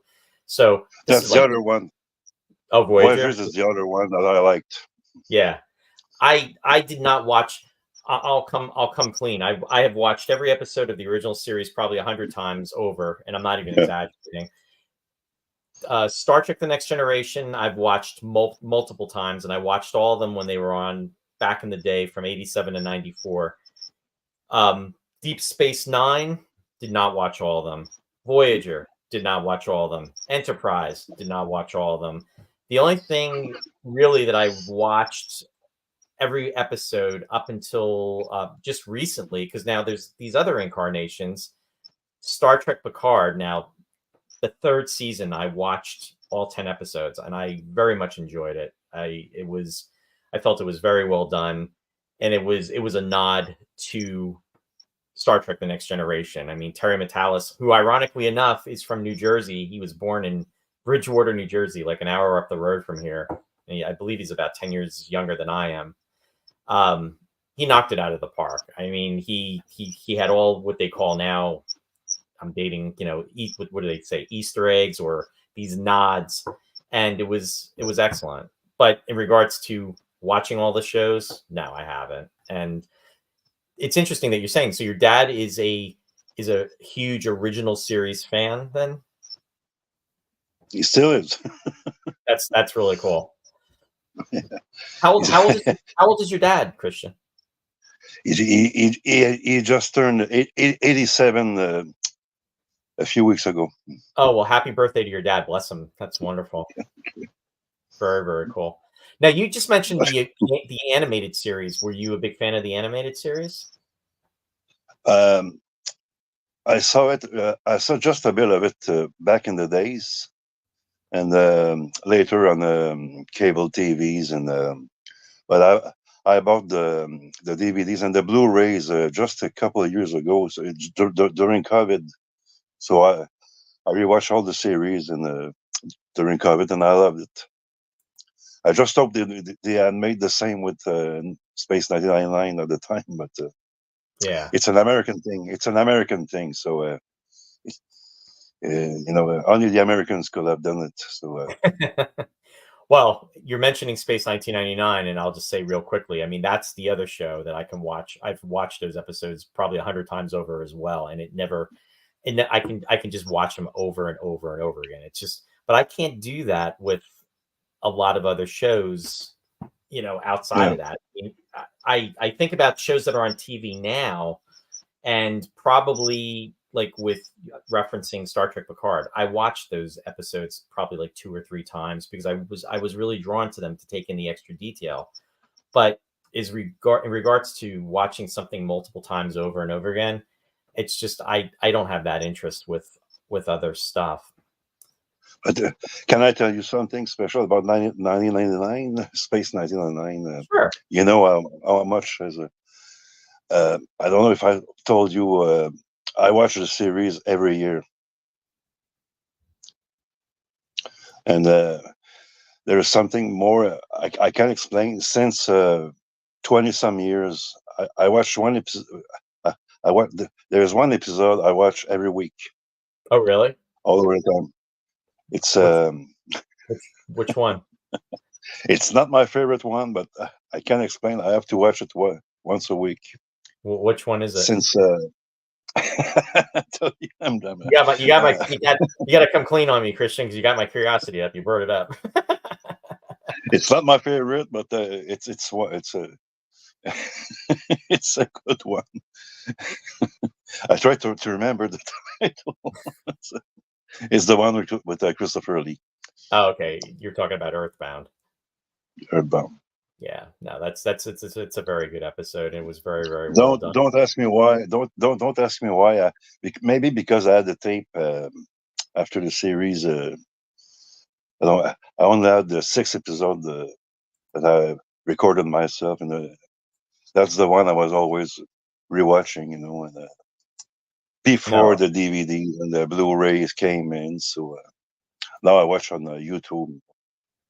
No, and it's wonderful that they're available out there. So that's definitely that's cool to know. And I'll be honest with you, with Star Trek, I mean, I'll go through my time frame where I won't watch them for a while, and now like right now, I mean, we've been watching. Sherry and I have been watching the episodes, and it's nice. We were watching The City on the Edge of Forever, and also we watched. Trying to think of the other one that we just watched that was really good. Obsession. It's such a powerful episode and so well written and just very dramatic. Those earlier episodes too, the first and the second season, the lighting that Jerry Finnerman did, it's so dramatic, and it really knocks it out of the park with that. Dennis Chevalier just said, I just watched the Omega Glory the other night, and it's interesting too. There's some episodes I didn't like when I was younger, and now I really appreciate them. And it's kind of weird how our tests, or our tastes change. Before we finish together, can I maybe put my Canadian view on William Shatner? Maybe there's 1 or 2 things I think we didn't talk tonight. Sure. Okay. there's a movies he did in the early 80s in Canada. It was directed by a French Canadian director, one of the few I liked. It was called Visiting Hours. It was shot in Toronto. It's a horror thriller. It's starring Michael Ironside and Lee Grant, I think, was in it. It's a long time. I didn't saw it for 40-some years now. Okay. I remember it was a good thing. It was a good. I think it's. I don't remember if it's a Paramount film or I don't. I never rewatched it since 40 years ago. And also another Canadian program. It was like. Ripley's, believe it or not, called The Words or What. It was shot in Vancouver, Canada, BC. And I'm sorry, what was it called? Christian, what was it called? Weird or What. Where or what? Okay. Weird. Oh, weird. I'm sorry. Weird or what? I got it. Weird. Sorry. No, it's okay. It was very, very fun. It's a 30 minutes weekly, and when he explored like strange phenomena,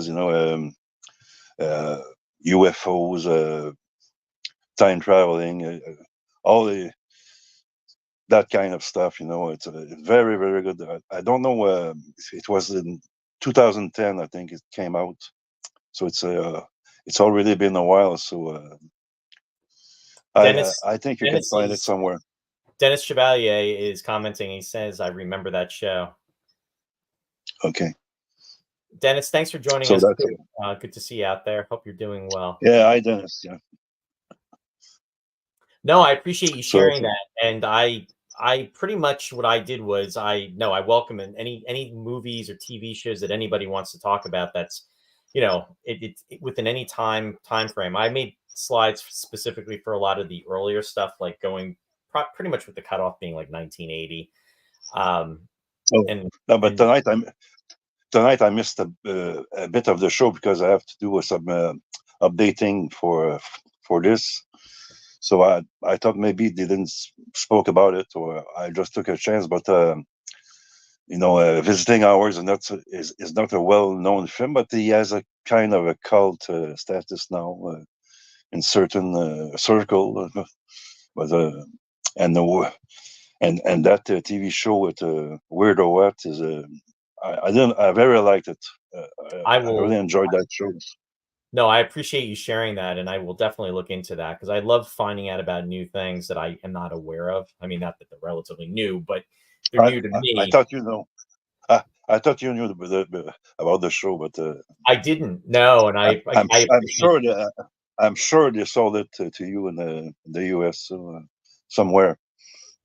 I will definitely check it out, and I appreciate you sharing that. James My pleasure. James just commented. He said there was a great episode I forgot to mention from the Ray Bradbury Theater show, The Playground. So definitely look into that as well too. Well, Christian, I appreciate you coming on, and thank you for sharing your time. And as I always like to, it's great to see you. And again, thank you for your support of the show. You're out there all the time, and I really appreciate it. We really appreciate it, and hoping maybe one day we will meet in person. Like I like maybe. I never know. Thank you, Ryan. Go on with the good work. Thanks so much. I appreciate the kind words. So I will talk to you soon. Okay. See you soon. Thanks, Christian. And again, it's always a pleasure. And so this has really been really cool. We're really going through the different incarnations, and I see that Sue is out there. And before I bring Sue on, I'm just going to share the screen on some of the other things that I actually came across in regards to William Shatner's work that we haven't touched upon, and then I will bring her in. But let me share the screen. Now, we've been talking about a lot of television shows, episodic television. We've been talking about movies, but I didn't have the opportunity really to talk about specifically Broadway and stage work. And but this was something that was, I believe, mentioned in the book, which I don't know where it is, but I'm going by memory. But back in the day in 1958, for the folks out there, I don't know if you remember The World of Susie Wong, if you've ever read about this. And this was a play that William Shatner did on Broadway, and it opened on October 14th of that year. And it was at the Broadhurst Theater, and it was from October to November. And then what happened was in 1959, it shifted to the 54th Street Theater, and the show wound up closing in January of 1960. What's just interesting about this is that for the Star Trek fans out there who remember the episode Alana Troyes, Franz Nguyen was the guest star that was in that episode. And William Shatner had performed with her on Broadway for this play. Interesting too is if you have the opportunity, like I've been saying about YouTube, on YouTube there is a clip, and it's probably about a good 10 minutes long. So for the folks that remember the television show, that for the star of the show who was referred to as the toast of the town, that would be Ed Sullivan. Ed Sullivan. I shouldn't be singing. But anyway, the Ed Sullivan Show, which was at the Ed Sullivan Theater, which was in Manhattan, William Shatner and Franz Nguyen performed a scene from The World of Susie Wong on that show, and it was recorded, and you can actually watch that on YouTube, and it's very impressive.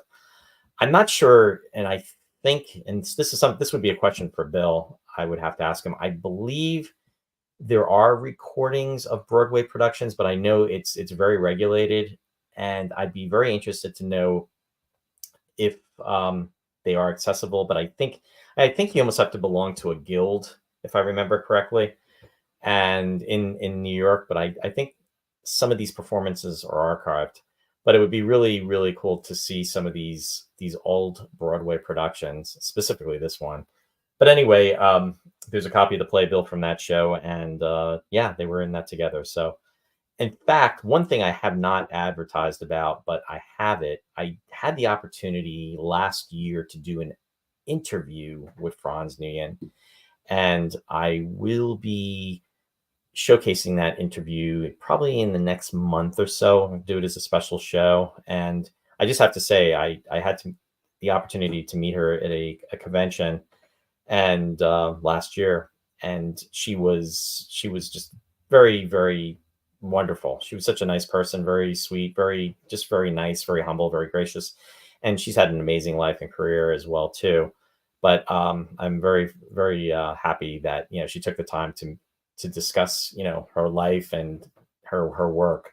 So it's something that I will be broadcasting in the near future, and we'll be sharing. So that is one of the things I wanted to share. And also one other thing too, talking about shows that he was in, Broadway shows.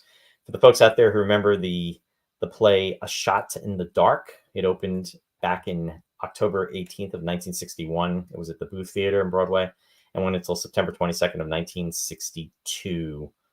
And there's a photo of William Shatner with Julie Harris, who was definitely a very strong persona on Broadway, theater actress. So, and then later on, in 1964, I believe it was, A Shot in the Dark was one of the films for that Peter Sellers was in, who became the Pink Panther, and it was based on that. In fact, Walter Matthau was in this stage production of A Shot in the Dark with William Shatner and Julia Harris. So next, like I said, I'm gonna bring Sue in. Sue's joining us from Massachusetts. Hey, Sue, how are ya? Hi, how you doing, Roy? I'm good. Yes, I am wearing my brand new Roy's tie-dye sci-fi t-shirt. Nice. Thank you, Sue. Thank you for your promotion of the show. Much appreciated. I was like, oh my goodness, this is the time I can wear my new t-shirt. Yay. Well, thank you. And it looks nice on you. Oh, thank you. I want to say, and I'm sure that many people feel the same way. Warrior Show is a light in my life. It brings a Aw. lot of joy. I really enjoy, just talking sci-fi and chatting in sci-fi and all the fans of the show and chatting with them. And it's something I look forward to, but it really brings a lot of joy into my life. And I wanted to thank you. Well, thank you for your kind words, Sue, and that means a lot to me because that's part. I mean, that's a big part of why I wanted to do the show. So I'm just really happy to when I hear that. Again, it really warms my heart to know that it makes you happy and it makes other people happy that I've spoken to. So I'm just glad we have the capability, like James was saying. I mean, from Australia. I mean, you're in Massachusetts, which is not around the corner either. I mean, we're in the same country, but the fact of the matter is that we have folks that are able to join throughout the world, and it's it's really cool, and we get to share about things that we like and things that we've watched over the years and are fans of. It's pretty cool. So We have a common language and a common uh, uh, philosophy and a common love of things that all of us feel the same way. So yeah, so that's cool. And again, thank you for your kind words. I appreciate it. So I have to ask you because I'm asking everybody now. Did you first see William Shatner in Star Trek like most of us, and then later you were exposed to his work? Is that fair to say, or did you happen to see him maybe in something and then you became a Star Trek fan? I'm just curious. I think I first saw him in Star Trek. I don't remember seeing him in anything prior to. Sure. And if I did, I may not have recognized it because it wasn't significant to me until I saw Star Trek. But I don't think I saw him in anything prior to Star Trek. Gotcha. Yeah, and that's that. I think we're pretty much in the same boat when it comes to that. But what's cool is it gives us the opportunity to rejoice in the work since we are aware of his work, like so many other people, because of the exposure. I just saw a comment from Jenny. Jenny's joining us, like I was saying earlier, from Australia. She said, "This is definitely great to get together and share. It's a global thing." It really is. Yep. And Sherry's saying hi, Sue. Hi, Sherry.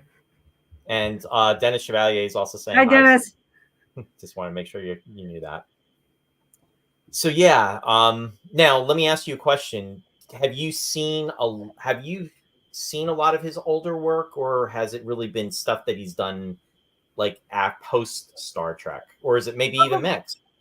Probably more post Star Trek. I'm pretty sure I saw the brothers. I'm going to butcher it. Okay, for the brothers Karamazov, yeah. And 12 Angry Men. I saw that.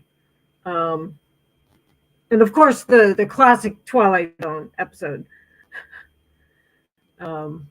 Yes, in regards to the Twilight Zone, and I do have that prepared. So there were the two episodes, to your point, that there was the first one, which was Nick of Time, which he co-starred with Patricia Breslin, and that was originally aired in November of 1960. It's really scary, Sue, is he would have been 29 years old when he was in that. Wow. And then 3 years later, around the same time frame, he did the other classic episode, which is Nightmare at 20,000 Feet, which he was in October 11th of 1963, and he would have been 32. And I think, if I remember correctly, Rod Serling, when he introduces him for that episode, I think he introduces him as a 37-year-old businessman, if I remember correctly. And the funny thing is, I thought, wow, 37. Oh my God, that's old.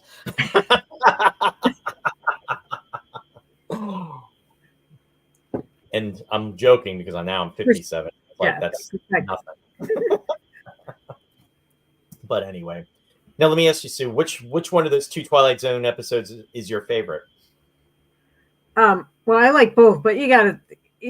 I mean, Nightmare at 20,000 feet is just like, it's just so great. So I remember when back in the day, as I'd like to tell the story. Star Trek was on WPIX Channel 11 out of New York City, and they would do is they would run the Twilight Zone. I think it was almost like at midnight. It was really late, and this was like in I think the 80s.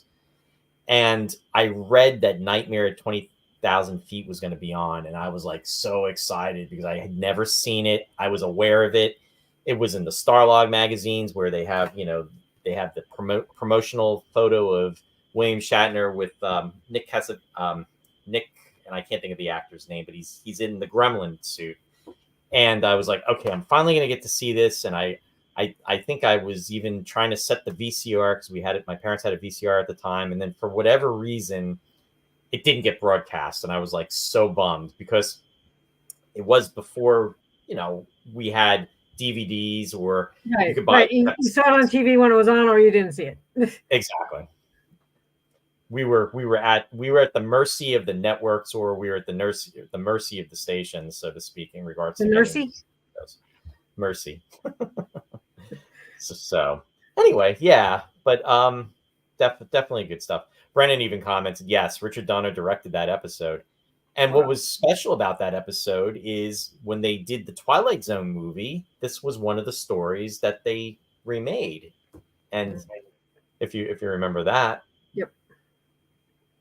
And that was with I did not know that Richard Donner had didn't know or didn't remember that Richard Donner directed Nightmare. He directed it, and Richard Matheson actually, I believe, wrote the script for that too. And the new Twilight Zone series with I can't remember the actor's name that they did a couple years ago. They redid it with a twist, and William Shatner wasn't in it at all, but of course it was a tribute to that episode. Okay. And I recommend that fans see it just because it was a cool take. It was a different take. It was a little bit, they did a little bit of an interpretation, but it was still a very good episode. Which is pretty amazing. I can't remember the maybe somebody in the chat can help the actor who hosted it. It was like 2 seasons, and there was an actor who hosted the new Twilight Zone. Yeah, what I have not. The only one I've seen from the new one was Jimmy Simpson actually was in an episode of that, and which was excellent. And Jimmy, we know him because he grew up in this area, and he did community theater. Shari actually did community theater with him at Country Gate, which is really cool. And Jimmy's he is just a down to earth, really nice guy. But anyway, he was in he did one of the new episodes of the Twilight Zone. He was in that, so I'm not sure. James is commenting, yes, John Lithgow is who I was trying to think of. He did the Twilight Zone movie when they did the tribute episode back in 1982. I think that film came out, if I remember correctly. And that's crazy to think that movie is like 42 years ago. Wow. And yes, James, in regards to what you're saying too, he's saying he loved John Lithgow in the Twilight Zone movie, and ironic he got to work with Bill on Third Rock from the Sun. And they actually, if I remember correctly, I think William Shatner kind of gives a nod to that episode, to Nightmare 20,000 Feet, saying that he saw something on the wing of the plane or something. And then John Lithgow responds and says, yeah, I thought I saw that too, or something along the lines of that. So it's kind of like an in joke there when they were on Third Rock. So that was pretty cool. I also wanted to relay a couple anecdotes or mini stories, if that's okay. Yeah, absolutely. No, not Forrest Whitaker. If you're thinking of it, the narrator for the new series, not Forrest Whitaker. No, he did the 80s or the 90s, right? I think Forrest Whitaker was, or maybe the 2000s. There's somebody else that did the more recent, and I don't know who it is. Yeah, this is in the past couple years. Yeah. Yeah, somebody will look it up, and then we'll put it in. But yeah, what did you want to relate to, Sue? Well, first of all, so I really, I know some people do, but I really don't like horror movies. And Kingdom of the Spiders was on, and of course Shatner is in it, and I was afraid to watch it, but I turned it on because William Shatner was in it, and I would watch it for like 3 minutes, and then I'd get really scared, and I'd shut it off. And then I was like, no, I have to watch it because William Shatner's in it. And I turn it on, and I watch it for 2 minutes, and then I'd shut it off again. And I repeated this over and over and over and over again. Like, I can't watch this. No, I have to watch this. No, I can't watch this. And I turn it on and off and on and off. Because it scared me, but I wanted to watch it because William Shatner was in it. So I just continued this behavior throughout much of the movie. So I missed large parts of it, but I would turn it back on because I have to watch this. Well, that movie came out in November of 1977. I did not see that in the movie theater, but yeah, I don't know. I saw that it was a TV. I'm talking about watching it on TV.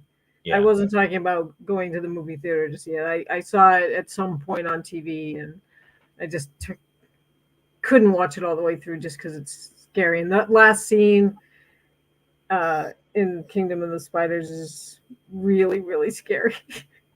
The painting where the whole town is in one big cobweb, is that what you're referring to? And they're panning back and panning back and panning back, and the whole town is covered in one big, huge, thick spider web. So let me ask you a question, Stu. Now, Matt, who's out there, and Matt referenced another William Shatner movie, which was a 1975 film, which I actually don't have a slide for. I decided not to go there with it. But did you see the movie The Devil's Rain? Did you see that? I did not. Okay. He did that movie with Ernest Borgnine was actually in it. Tom Skerritt was in it. Ida Lupino was also in that film. And it's not a fun film by any means. But anyway, that is a film that he did 2 years before Into the Spiders. And I'm not one that's really into spiders as well either. So I understand what you're saying about that film, Kingdom of the Spiders. And the interesting thing is they were actually planning to do a sequel to that movie, but for whatever reason, it never came about. Yeah, exactly, Pam. I agree with you.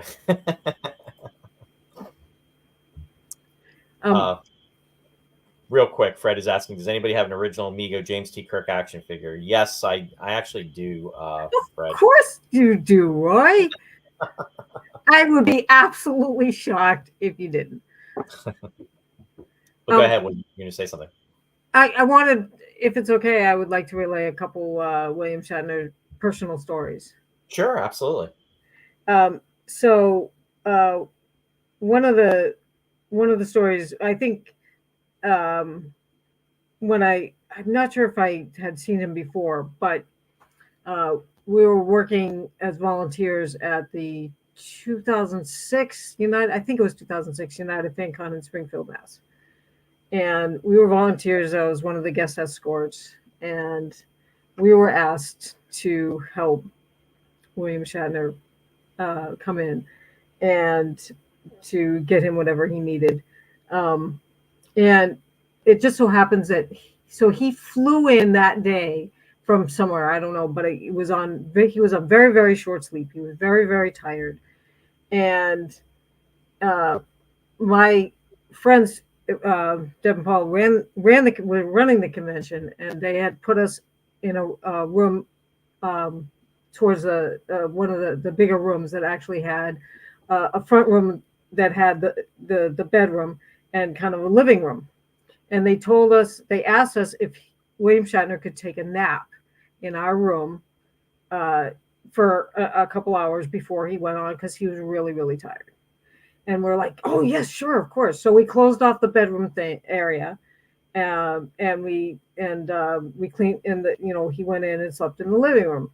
And after he finished his nap, he came out, and we were there to help him anything he needed, and he wanted to get some tea to help him get up and feel better. And so he was having trouble reaching the front desk for some reason. I can't remember why. So I said, here, use my cell phone. And he called front desk on my cell phone, which I didn't watch for at least a week.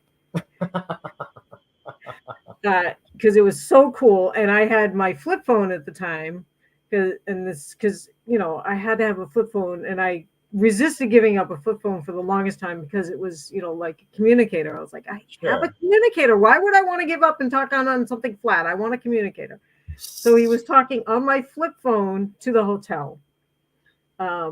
So I thought that was really, really cool. And then after he spoke and after the day was over, we went back to our room.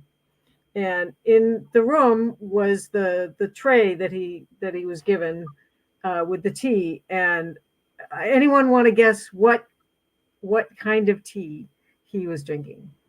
Well, I would say if it was Patrick Stewart, it would have been my guess would have been Earl Grey, but it's not Patrick Stewart.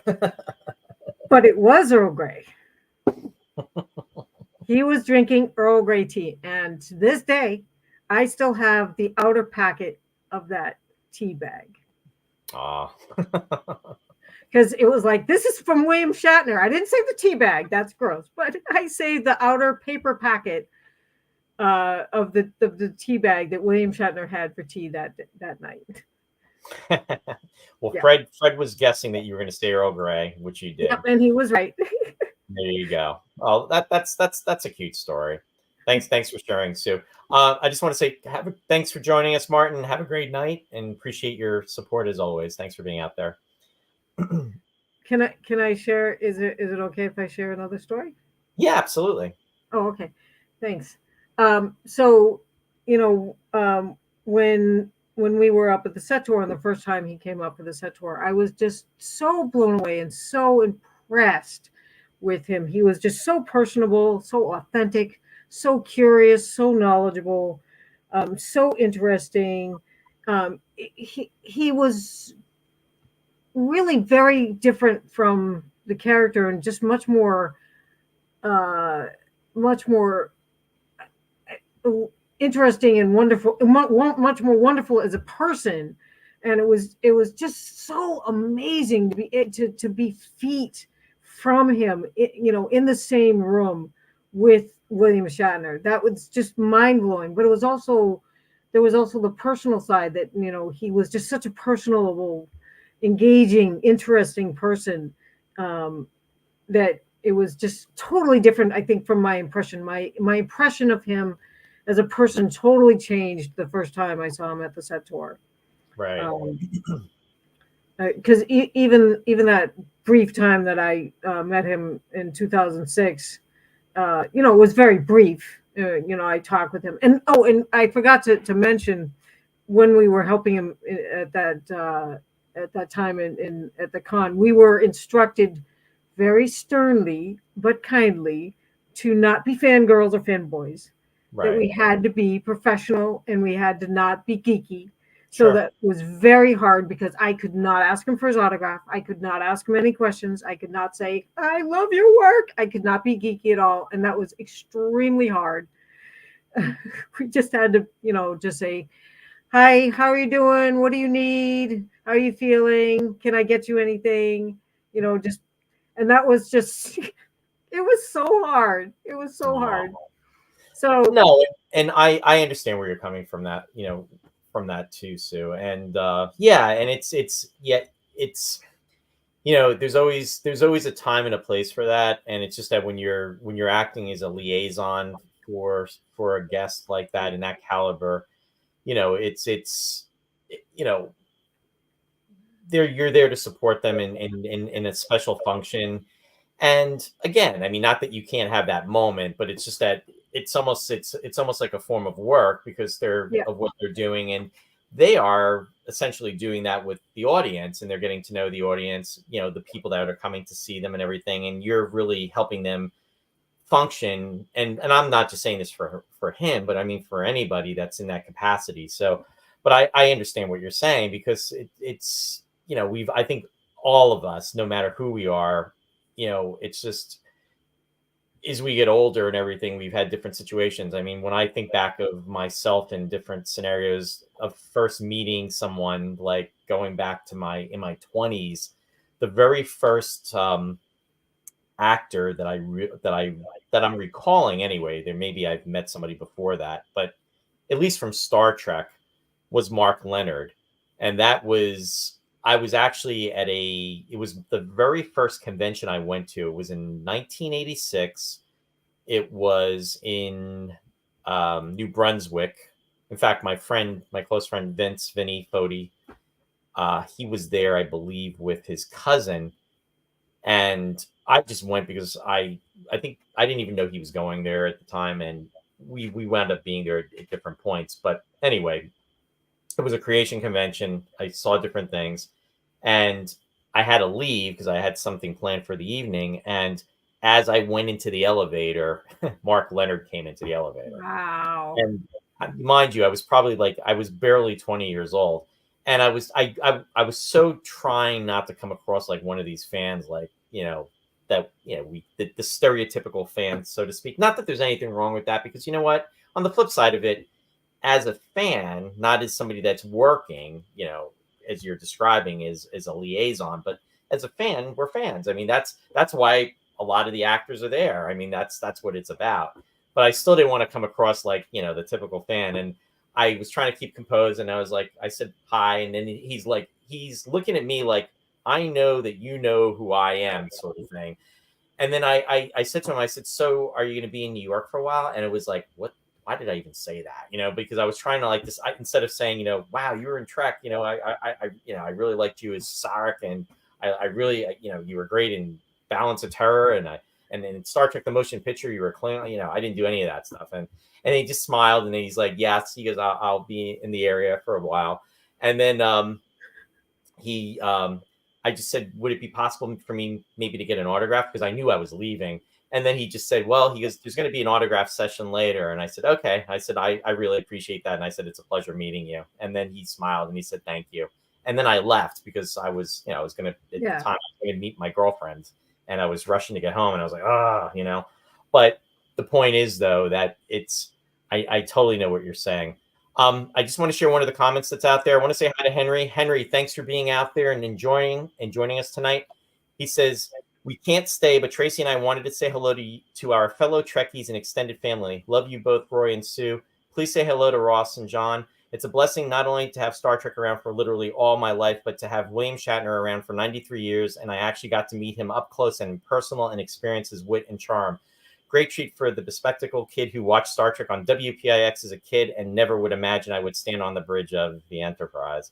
Thank you for say hi to Tracy and sending our love to Henry, to both of you, and it's always a pleasure, and I'm looking forward to seeing you, in the months to come. So thanks for being on the show. Hey, Henry and Tracy, you're wonderful people. Yeah, and thanks for always being a support of the show. Oh, thanks, Henry. Thanks, Tracy. Can I relate another story? Yeah, go ahead. Okay. I wanted to follow up on actually what James was saying about going to the New Voyages set. The first time that we were there and we walked, when the way the bridge was set up was the outside of the bridge was just a lot of computers and technical equipment. So you really couldn't see what was inside. And then when we walked onto the bridge, it is such an emotional experience. Both of John and I were crying, and it was so moving, deeply, profoundly moving. And then, James was like, welcoming us to sit in Captain Kirk's chair, and cried even more. And he was like, this is your house. And it was, amazing. No, I understand your sentiments, Sue, and it's like anybody that has been up there, it is just like, it is so amazing. I mean, there's no words to describe it. And like I was saying earlier to on the show, I've seen people cry that have not been there before, and you're on there for the first time. I remember, the first time I was there, and I got choked up, and it was just like, you take it all in, and it's pardon the expression, it's the real McCoy. It really is. And it really is. Yeah. So I appreciate you sharing that, Sue, and everything. And can I share one more story? Yeah, and then I'm gonna okay. Just go ahead. Sorry, if it's too much, then I'll say goodbye. No, go ahead. You're fine. Go ahead.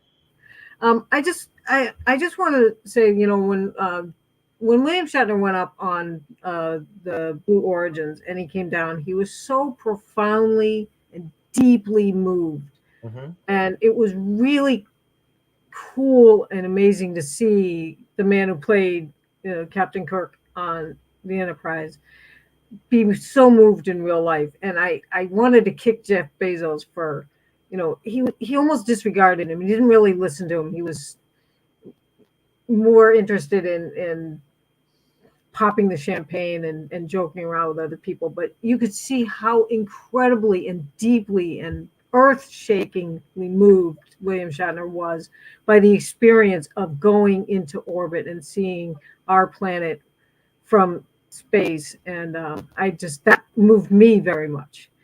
Well, to be honest with you, I mean, I did see a clip from that just recently, and he, I mean, maybe it was your interpretation from seeing it, but I really felt that he did listen to him, and when he listened to him for about a minute or two, and then he was off. He was off. Yeah, I mean, he took. I mean, there was a lot going on too, but I guess what I'm saying is, though, when he was expressing himself, he actually, if you rewatch it too, and I understand, it's a matter of perception, but when he's watching it, the one thing I can say is he actually takes off his glasses and he was like listening to him when he said it. But and I get what you're saying, but the important thing from all of that, though, that my takeaway is the important thing of that and the positive of that is how it affected him. And it's just it really is just, I mean, I can't even imagine, nor would I would be afraid. I'll be honest with you. I'd be terrified. As much as I love to talk about space travel, and I think how cool it would be to be on the Enterprise, and we talk about any type of ships and whatever. I would be very scared to do something like that. I mean, but that in an experience of itself had to be totally amazing just to experience, as for any of the people that went up and did that. So no, I totally, it's pretty cool. But Sue, I want to say thank you for your support of the show. I really appreciate it. And as I always like to say, live long and prosper. I hope to see you sometime in the near future. And thank you so much for coming on too. Thank you very much for having me, Roy. And you're welcome. Hi to John, everyone out there. Best to John too. Thank you. I'll talk to you soon. Talk to you soon. Bye-bye. Bye.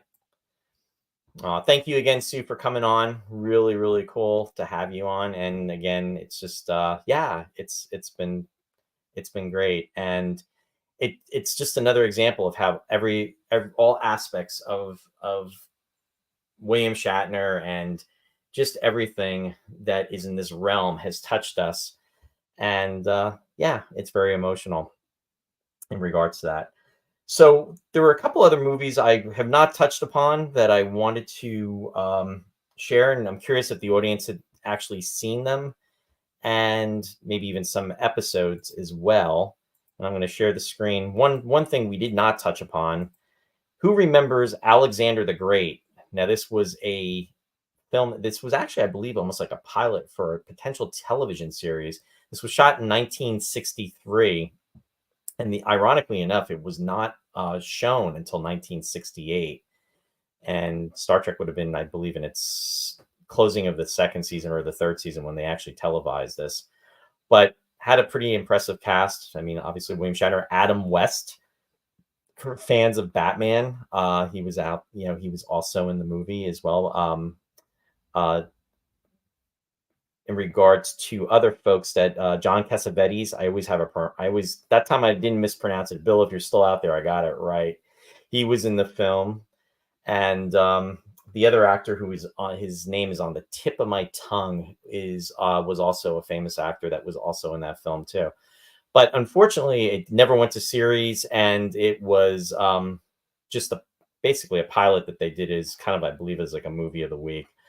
So that was shown back in the day in 1968. If you have not seen it, it is available, I believe, on YouTube. And then also you can actually get a copy of that through the internet. For fans of The Outer Limits, if you remember the episode Cold Hands, Warm Heart, that was another episode that featured William Shatner. And that was also another Outer Limits was a milestone. And as I've said, for folks that are fans of that show, we've had Dave Rash on, and also Dominic Stefano, who is Joseph Stefano's son. And Dave is fortunately the keeper of the gate in conjunction to the Stefano family, and so very protective and well respected in regards to the Outer Limits series. So hoping to have him on in the near future as well too. But again, this was another example of that. And I think if I remember correctly, I think it was called Project Vulcan, which is kind of an irony in regards to that. And then the other thing I'll share is if you're a fan of Who Remembers the Man from U.N.C.L.E., and the title of the episode was The Project Stragus Affair. And although it looks like the date for that was November 24th, 1964. So this show will be celebrating its 60th anniversary later in the year too. So again, lots of cool stuff in regards to that. And then, of course, have not mentioned Star Trek. And really, that's where, in regards to Star Trek fans, the episode Where No Man Has Gone Before, which was the second pilot, it started filming on July 19th of 1965. And the pilot would later be what sold Star Trek as a series. And it wasn't until September 22nd of 1966 that fans of the show would actually get to see this, because it was the third episode that was aired, which always seemed kind of strange to me, because in regards to Star Trek, I always thought it would have been kind of cool if that had been the first episode, because can you imagine being back in the 1960s? There's all the hoopla, there's everything. They're gearing up, they're doing the advertisements and everything, and the promotional, the marketing, and Star Trek's going to be on the air. And what happens is the Man Trap premieres. And if anybody's ever seen Leonard Nimoy's Star Trek Memories, he even talks about this, that they used the 6th episode instead of that episode. And it was kind of more of along the lines of Monster of the Week. So that was the very, very first televised episode. To me, it really would have made sense to go with Where No Man Has Gone Before, and then the Corbomite Maneuver. But instead it was the Man Trap, then Charlie X, and then it was Where No Man Has Gone Before. And it's kind of like, whoa, and to James's point, exactly, James, the costume continuity is different. The sets were different because, again, they were modified. It's a year later. So the production order really just had more of the flow with that. And definitely made the difference. And yes, the one thing I did not share, and I went a little fast on that, good eye, is Brennan was saying, I saw that. I like Man from U.N.C.L.E., especially the first season. I don't think Nimoy and Shatner met in the episode, except very briefly. And that is correct. And that is the one scene where they actually, they did. So it's kind of interesting. And that would have been literally the year before.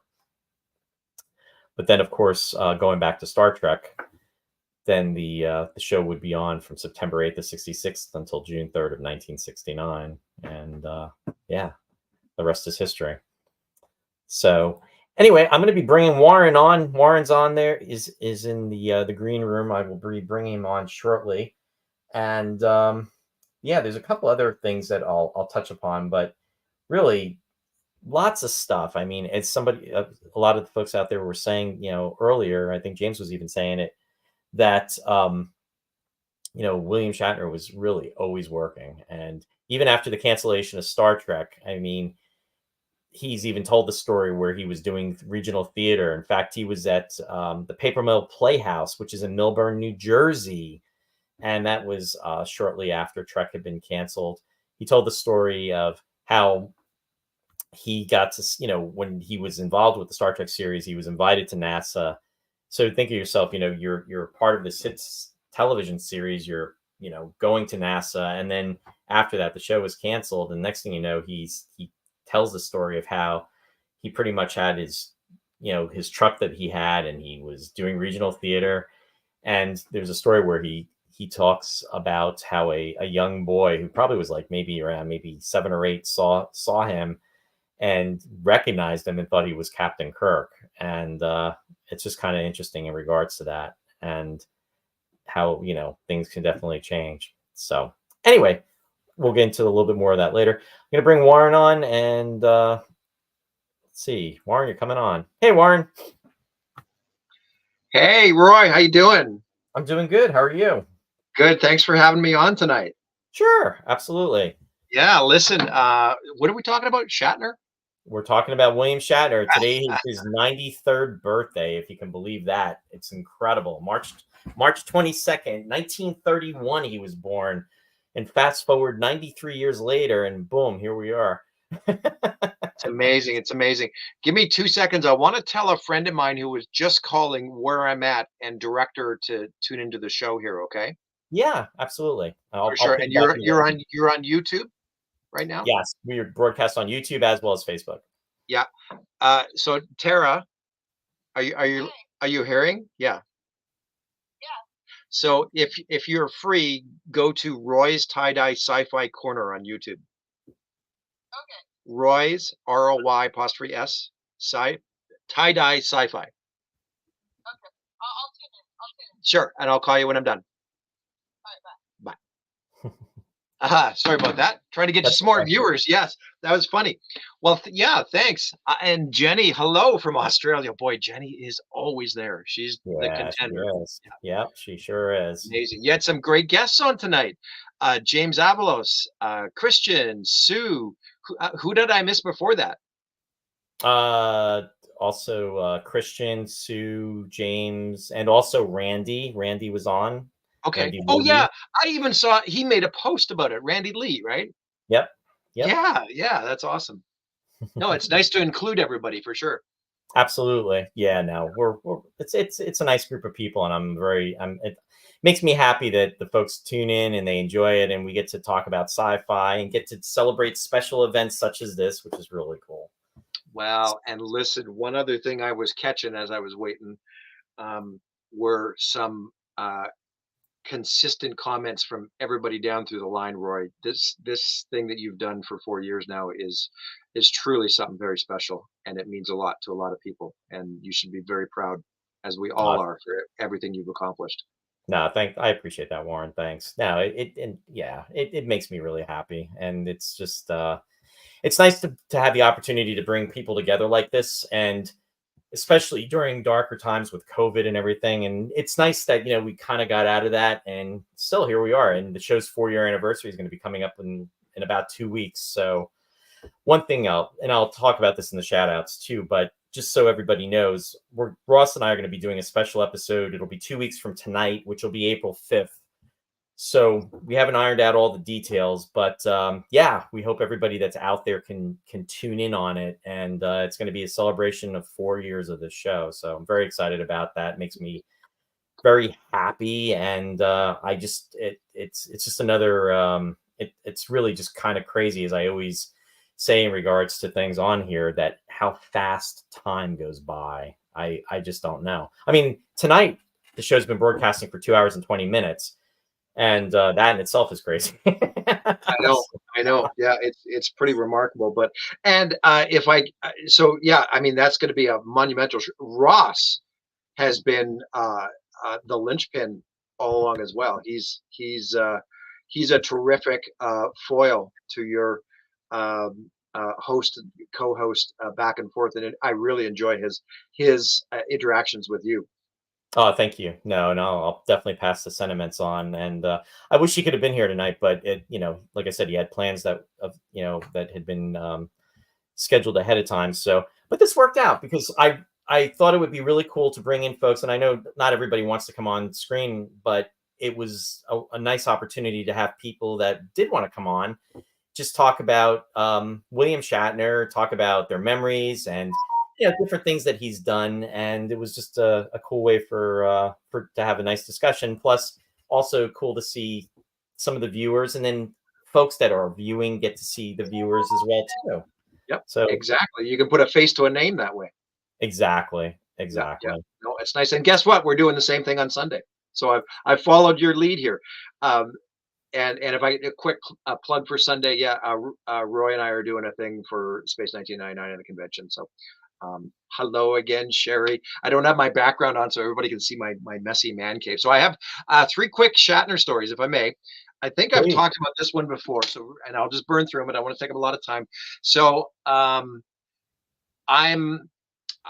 never been a big fan of birthday cards or cards for any occasion. I just think it's a big waste of money and resources. Strangely enough, I'm an autograph collector at the same Mm. time. So my family, for my 50th birthday here a few years ago, uh, uh, got together and decided to give me an autograph instead of a birthday card. And it is a picture of the whole family with William Shatner. Very nice. That's my mom and dad and my two sisters and myself, and everybody signed off on it for my 50th birthday present. So that was number one. My Very nice. second quick Shatner story, thank you, is my brother-in-law. Actually, if you've ever seen Shatner at a big convention, like it's great that he's doing the small ones like Ticonderoga, but I've seen him in Calgary at with over 100,000 people at those big events. You'll be lining up for hours and you're in and out so quickly. You're virtually on a conveyor belt. But he took the time to stop and note this picture I'm about to show you and sign it and comment on how nice it was. And actually, my brother-in-law did it. My brother-in-law Oh, did this. wow. Yes, Very nice. beautiful, beautiful print. Wow, that's wonderful artwork. Yeah, so as quickly as everybody's in and out, he stopped and he really took the time to admire this piece, and so I'm really proud of that How myself. long did it take your brother-in-law to do that? Did he say? Oh, he's done several. That's his unique style with the I didn't even know what you call it exactly. Like I think he uses almost like what am I thinking of? Like almost like not a paintbrush, but almost like um, I'm not sure. That's The no, style. don't worry about it. I was Yeah, gonna say a stencil, but no, I don't think that's what you meant. But no, yeah. incredible work though. He did a great job. So what was the third thing Sorry, that you wanted? I'm not an artist, so No, I'm not either. I I can't can't describe either. the Bob Wood would know better than anybody. Yeah.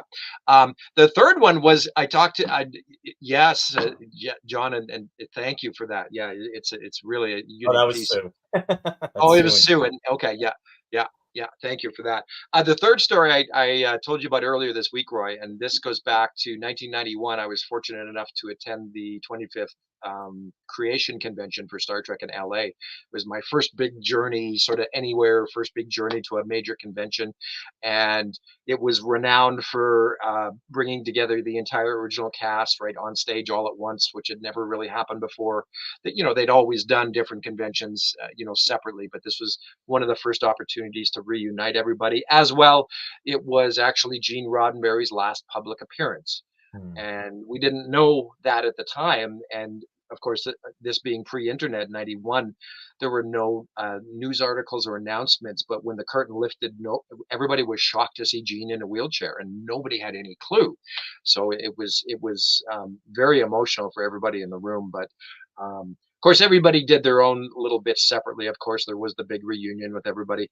But when Shatner got up and did his routine, and everybody knows he's got a little bit of a sly sense of humor. So he was talking about, how Star Trek changed his life, throughout the 60s and 70s, and, very gracious and appreciative of the fans for everything and all the support. And so he was talking about, other shows that had come and gone in the time that just couldn't quite live up to Star Trek, just didn't have the same impact and effect. And so he went on and he started with, there were shows like Buck Dodgers, and there was Battlestar Ponderosa, and then there was also Space 199, but none of them could live up to what Star Trek had represented. So I've always remembered that to this day. It was Space 199 is how he described it. That's funny. Yeah, and we were talking about that just during the course of the week.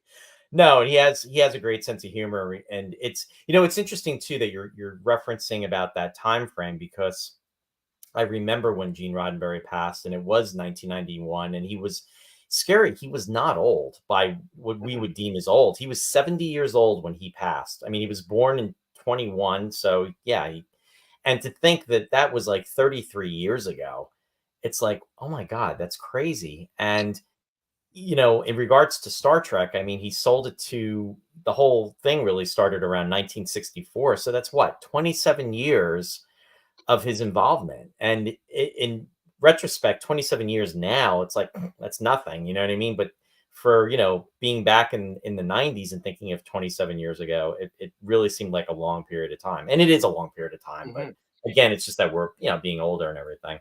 Yeah, But yeah. No, it was quite remarkable, and I remember it very clearly because that was June of '91, and then he would have passed a few months later, and then by December of '91, Star Trek Six opened, and they had the dedication. right. No, exactly. No, Sue, I'm not referring to William Shatner. I'm referring to Gene Roddenberry. Gene Roddenberry would have been born in 1921 because he died in 1991, so he would have been 70 years old. No, William Shatner was born on this date in 31, but that's my point in regards to that. Brennan is asking, has anyone seen the Lieutenant Roddenberry's earlier show? It's worth saying. Yes, with Gary Lockwood, Brennan. Thanks. Oh yeah, and wasn't Nichelle in an episode? She was with Don Marshall, who was also he was a guest star in the episode The Galileo 7. They played a couple. Oh yeah, yeah. Yeah. Huh. No, that was good. Sorry for getting off track there, but yeah, Shatner. To sum up here, he's clearly just going to live forever. He's like the Highlander, and I mean, there's no stopping him. 91 going into space. I mean, come on, the man is just a force to be reckoned with. And the other thing I'll say about him and his career is that he's the master at reinventing himself. Ross and I were talking about that yesterday. We mentioned that on the show earlier too. We've some people were saying we've talked it. Yeah, absolutely. And it's, that's why, I mean, I really am a fan of his earlier work before Trek. And one of the things I really love to do is I love to see actors, actors that I'm fans of their work and see them in other roles prior to things that they've done. And I also enjoy seeing them, things after, something that they are known for that I very much enjoy. So I love the post Star Trek projects, movies, and TV shows. But I always had a fascination to see the earlier works. And as I was saying earlier on the show, back in the day, we didn't have the internet, so we didn't really have that capability. But now with YouTube and other things that we can stream on, we have access to things that we were not able to see back from 1955 or 1957. And it's pretty amazing. And to your point, yes, he has reinvented himself a great deal. And, whether it be drama, comedy, somebody was, I think James was mentioning just a little while ago earlier, he was talking about maybe the Airplane movie. He did one of the Airplane movies. He did Airplane 2, or Randy Maven. And very, very funny, very entertaining. And it's just another example. And even and it's the idea of you got to be able to embrace what people are throwing at you. And if you can't make fun of yourself, I mean, I'm going to talk about it. I don't know if you touched on it. His musical career, right?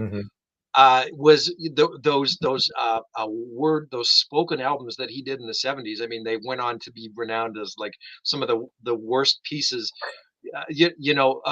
of recordings ever commissioned, right? But he took that 20 years later and launched an entirely new musical career based on that, and did very well. Yeah. Right.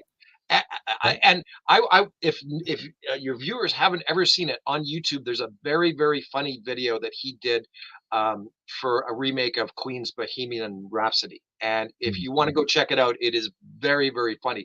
And it's essentially him poking fun at himself, right? For being a spoken word artist, right?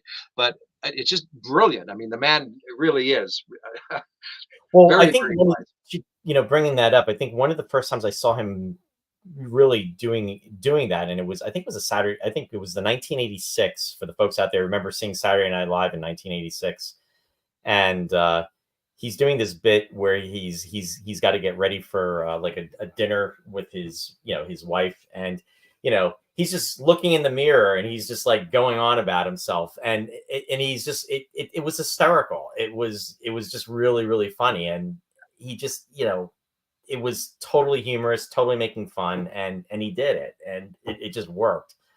And you have to be able to do that. I mean, even in some of the what was it, the some of the episodes, there was the one episode of I think we were talking about how he did Columbo. Now, I'm a huge fan of the Columbo series from the 70s, and I think it was Brendan that was said earlier that he was in an episode in the 90s, and he has this like really he's got this accent going on and everything, but it was funny. It just worked. So it's a nods off. Jack Daly, Jack's saying, "Hey Jack," he's saying Rocket Man is a classic. Yeah. Yes, of course. Yeah. We've seen The Sky and Diamonds. You remember that? He did I that. know. That was- Yeah. I was seeing a couple of those pop up today because it's his birthday, and it's like, so many sites were referencing those old 70s performances. Boy. James, thanks for sharing. He just shared the track in there. So yeah, folks, you can tune in.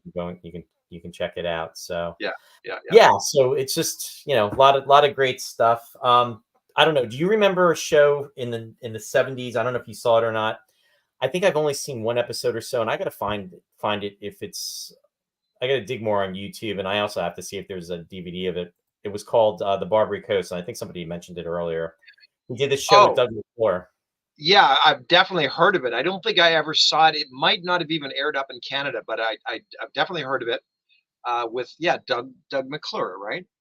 Yeah, right. And he was like his character was like a master of disguises, and it kind of reminded me a little bit Mission Impossible-ish, or even maybe elements of the Wild Wild West. West, yes. More in line with Ross Martin doing his disguises, I should say. Yeah, no, for sure. And I was just referencing the episode from Columbo, Fade into Murder. We talked about that earlier, and then he's playing a Detective Lucerne. And really, this was a whole thing. This was almost like a takeoff on Columbo, because the whole idea was that he was this overpriced actor that was being paid exuberant amount for this detective series. And then essentially NBC was going through this with Peter Falk, because Peter Falk was brilliant as Columbo, and he was one of the highest paid actors, for his role. It was, for the folks out there that remember, on Sunday nights back in the day on NBC, they had every week, it was what they called the Wheel, and they would have either Columbo, Macmillan and Wife. They would also have McLeod, and they would rotate. They would rotate, almost like how they used to do with Hardy Boys and Nancy Drew.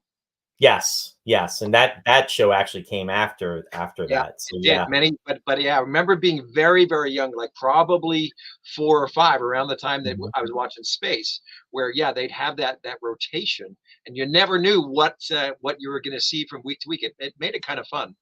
Yeah, it was really very well done. In fact, the Sunday mystery night theme was written by, if I remember correctly, Henry Mancini, if Ross was on it, in regards to music. And it's very, very, very distinct music. In fact, you can play it on YouTube, and it's pretty cool. And they have this guy with this light, and it's all red. It's like a red background. So from back in the day. But yeah, that was literally.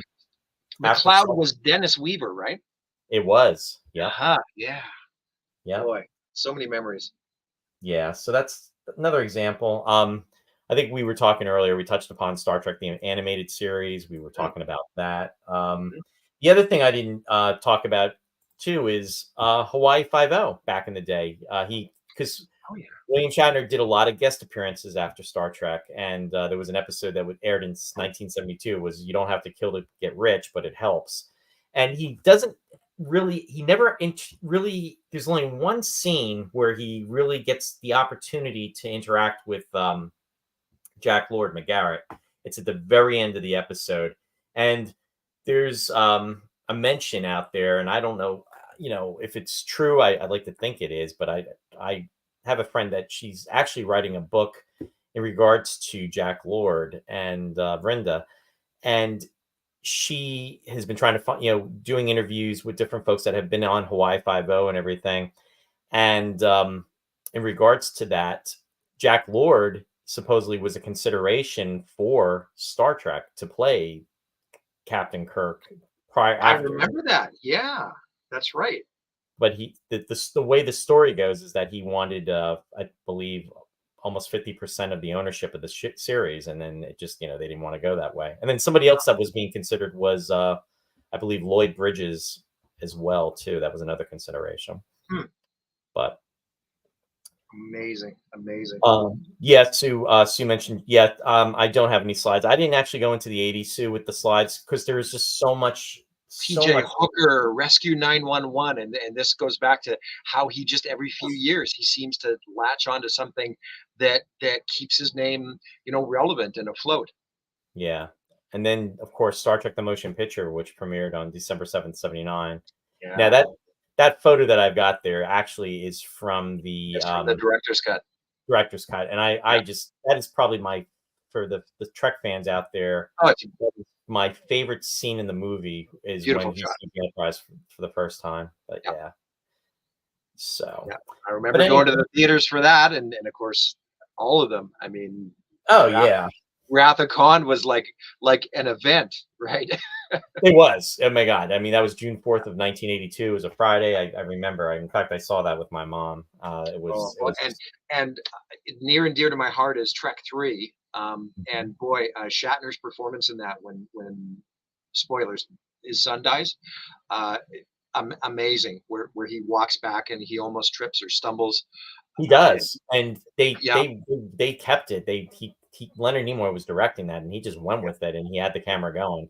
If you think about it too, for that specific movie, think about the loss that he had. I mean, he lost his son in that movie. The character of James T. Kirk loses his son, and he loses the Enterprise. He has these two great losses in that movie. I mean, it's like, oh my God, you know what I mean? When you think about it, it's insane. Mm-hmm. But I'm going to start to wind down. One thing I always like to say on the show is all roads lead to Star Trek. Well, yeah, with William Shatner, yeah, we're here. And then the other thing is, I always like to give a shout out to Starlog magazine. And there's so many Starlog magazines that have dealt with William Shatner, but I felt, you know what? Got to go with Starlog #1 from back. Where it all started, my friend. Yep. That was the internet back in the day, right? It was. It really was.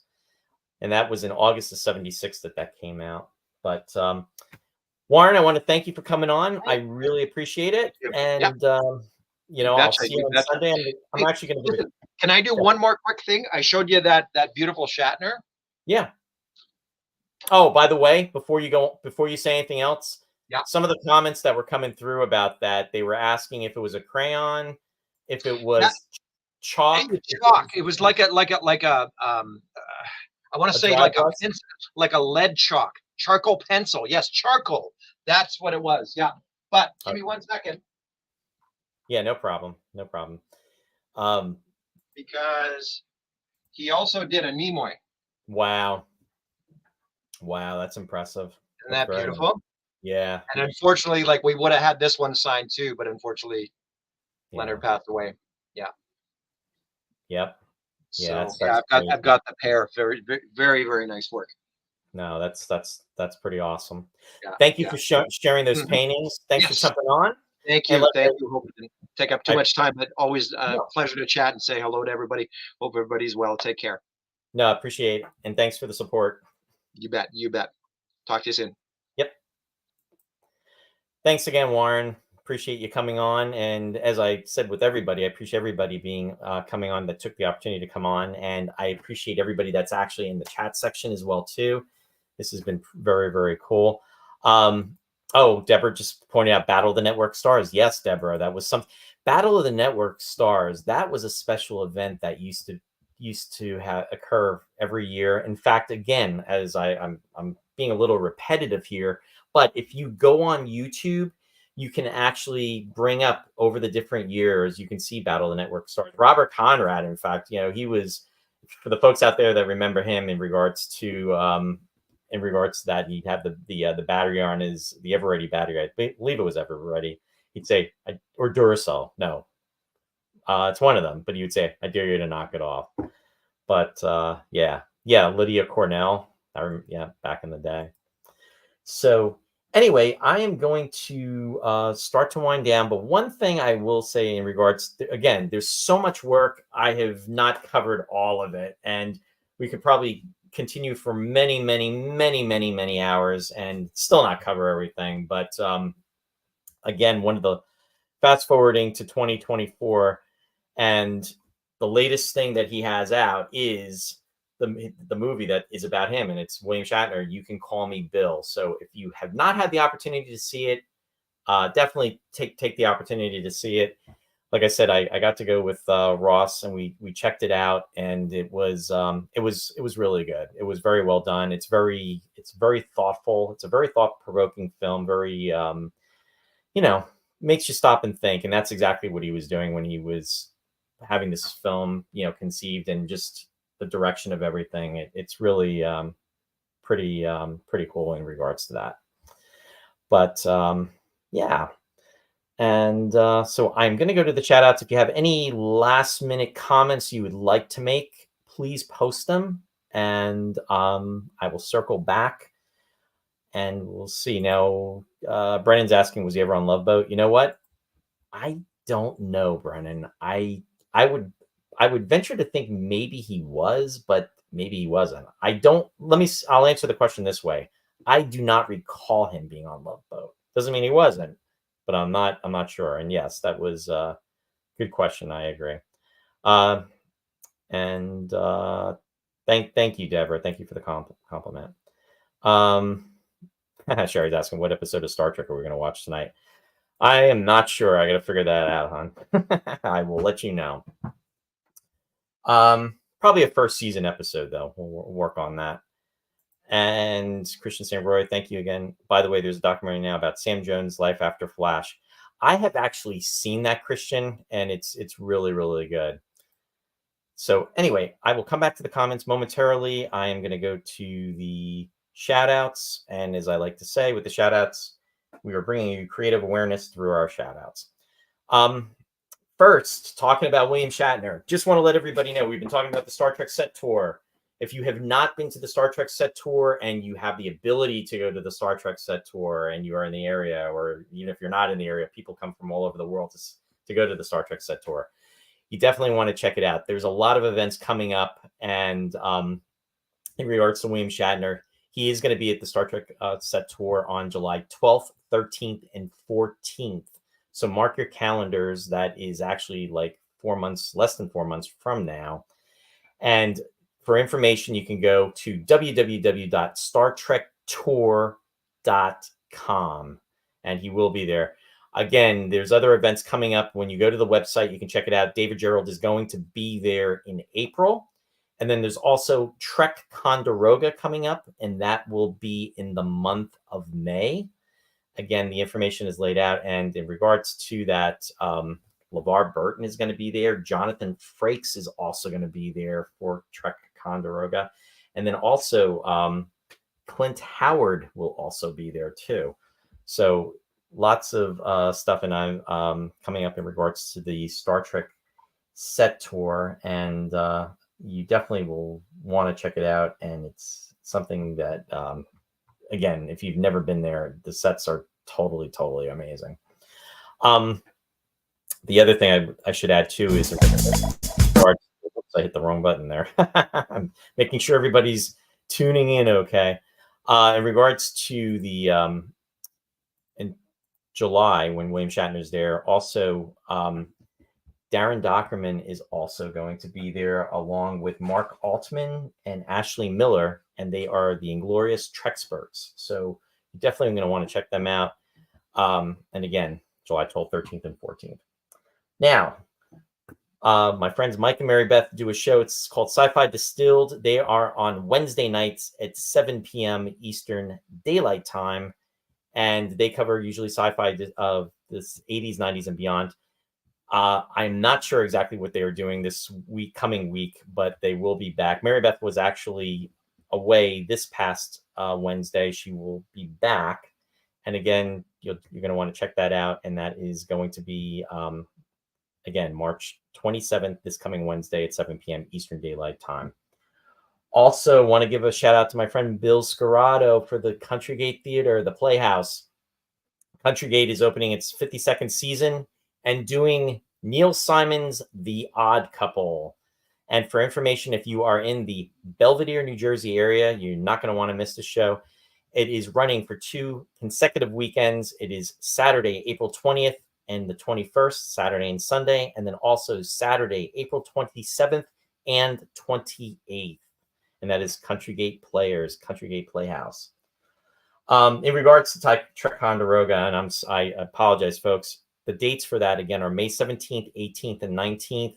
And I was missing a guest. Walter Koenig, Chekhov will be there along with Clint Howard, Jonathan Frakes, and LeVar Burton.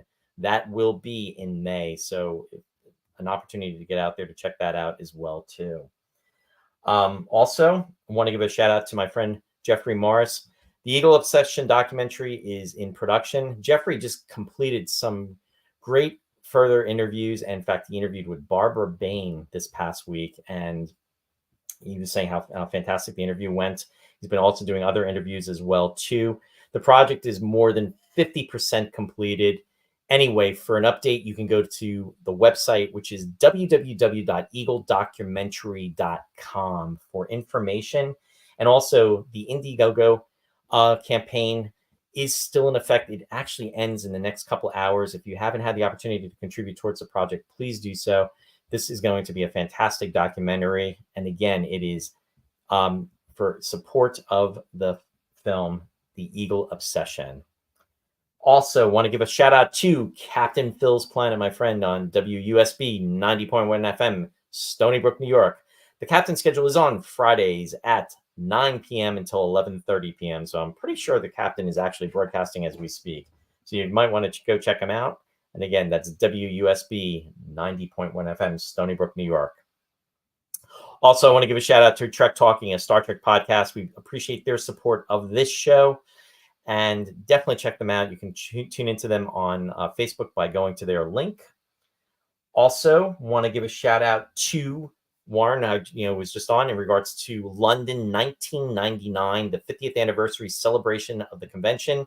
That is going to be taking place September 11th through the 17th of this year. For information, updates in regards to anything about the convention regarding guests, hotel information, pricing, you can visit the website, which is www.space199950years.com. And then also, as Warren was indicating, he's going to be doing a special broadcast. It's going to be on Sunday, March 24th. That's in 2 days at 5 p.m. Eastern Daylight Time. So it's going to be a special broadcast to talk about this convention. I had him on the show as a guest last Sunday. We revealed some information. We were talking about how Brian Johnson, the special effects director and designer of the special effects for Space 1999, was going to be at the convention. Warren's going to be having some other announcements that he will be announcing.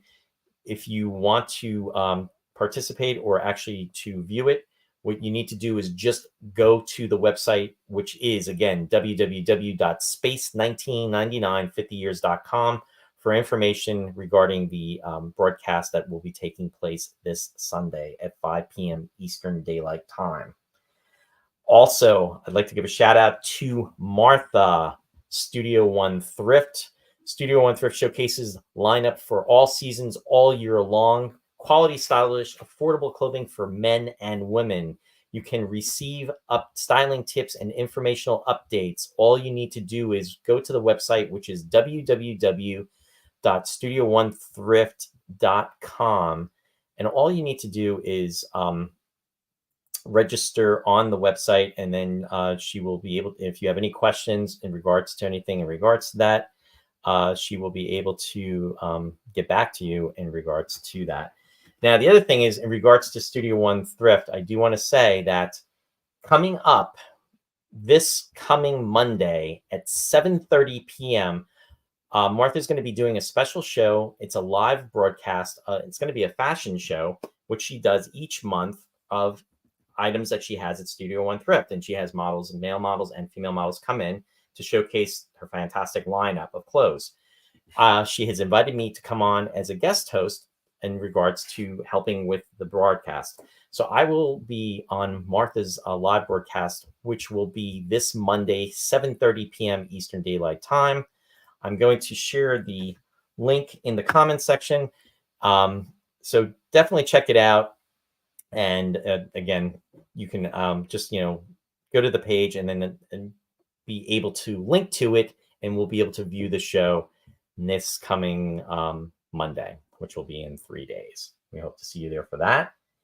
And then also want to give a shout out to my son, Ryan, who has actually started his online coaching site, which is at the web address www.runbyryan.com. Also, there's no charge to register, but you can get informational updates also in that. And again, it's runbyryan.com. And then also, I want to give a shout out to my friend and co-host, Mr. Ross Amico. Ross has 3 shows on. It's on, you can view which are online.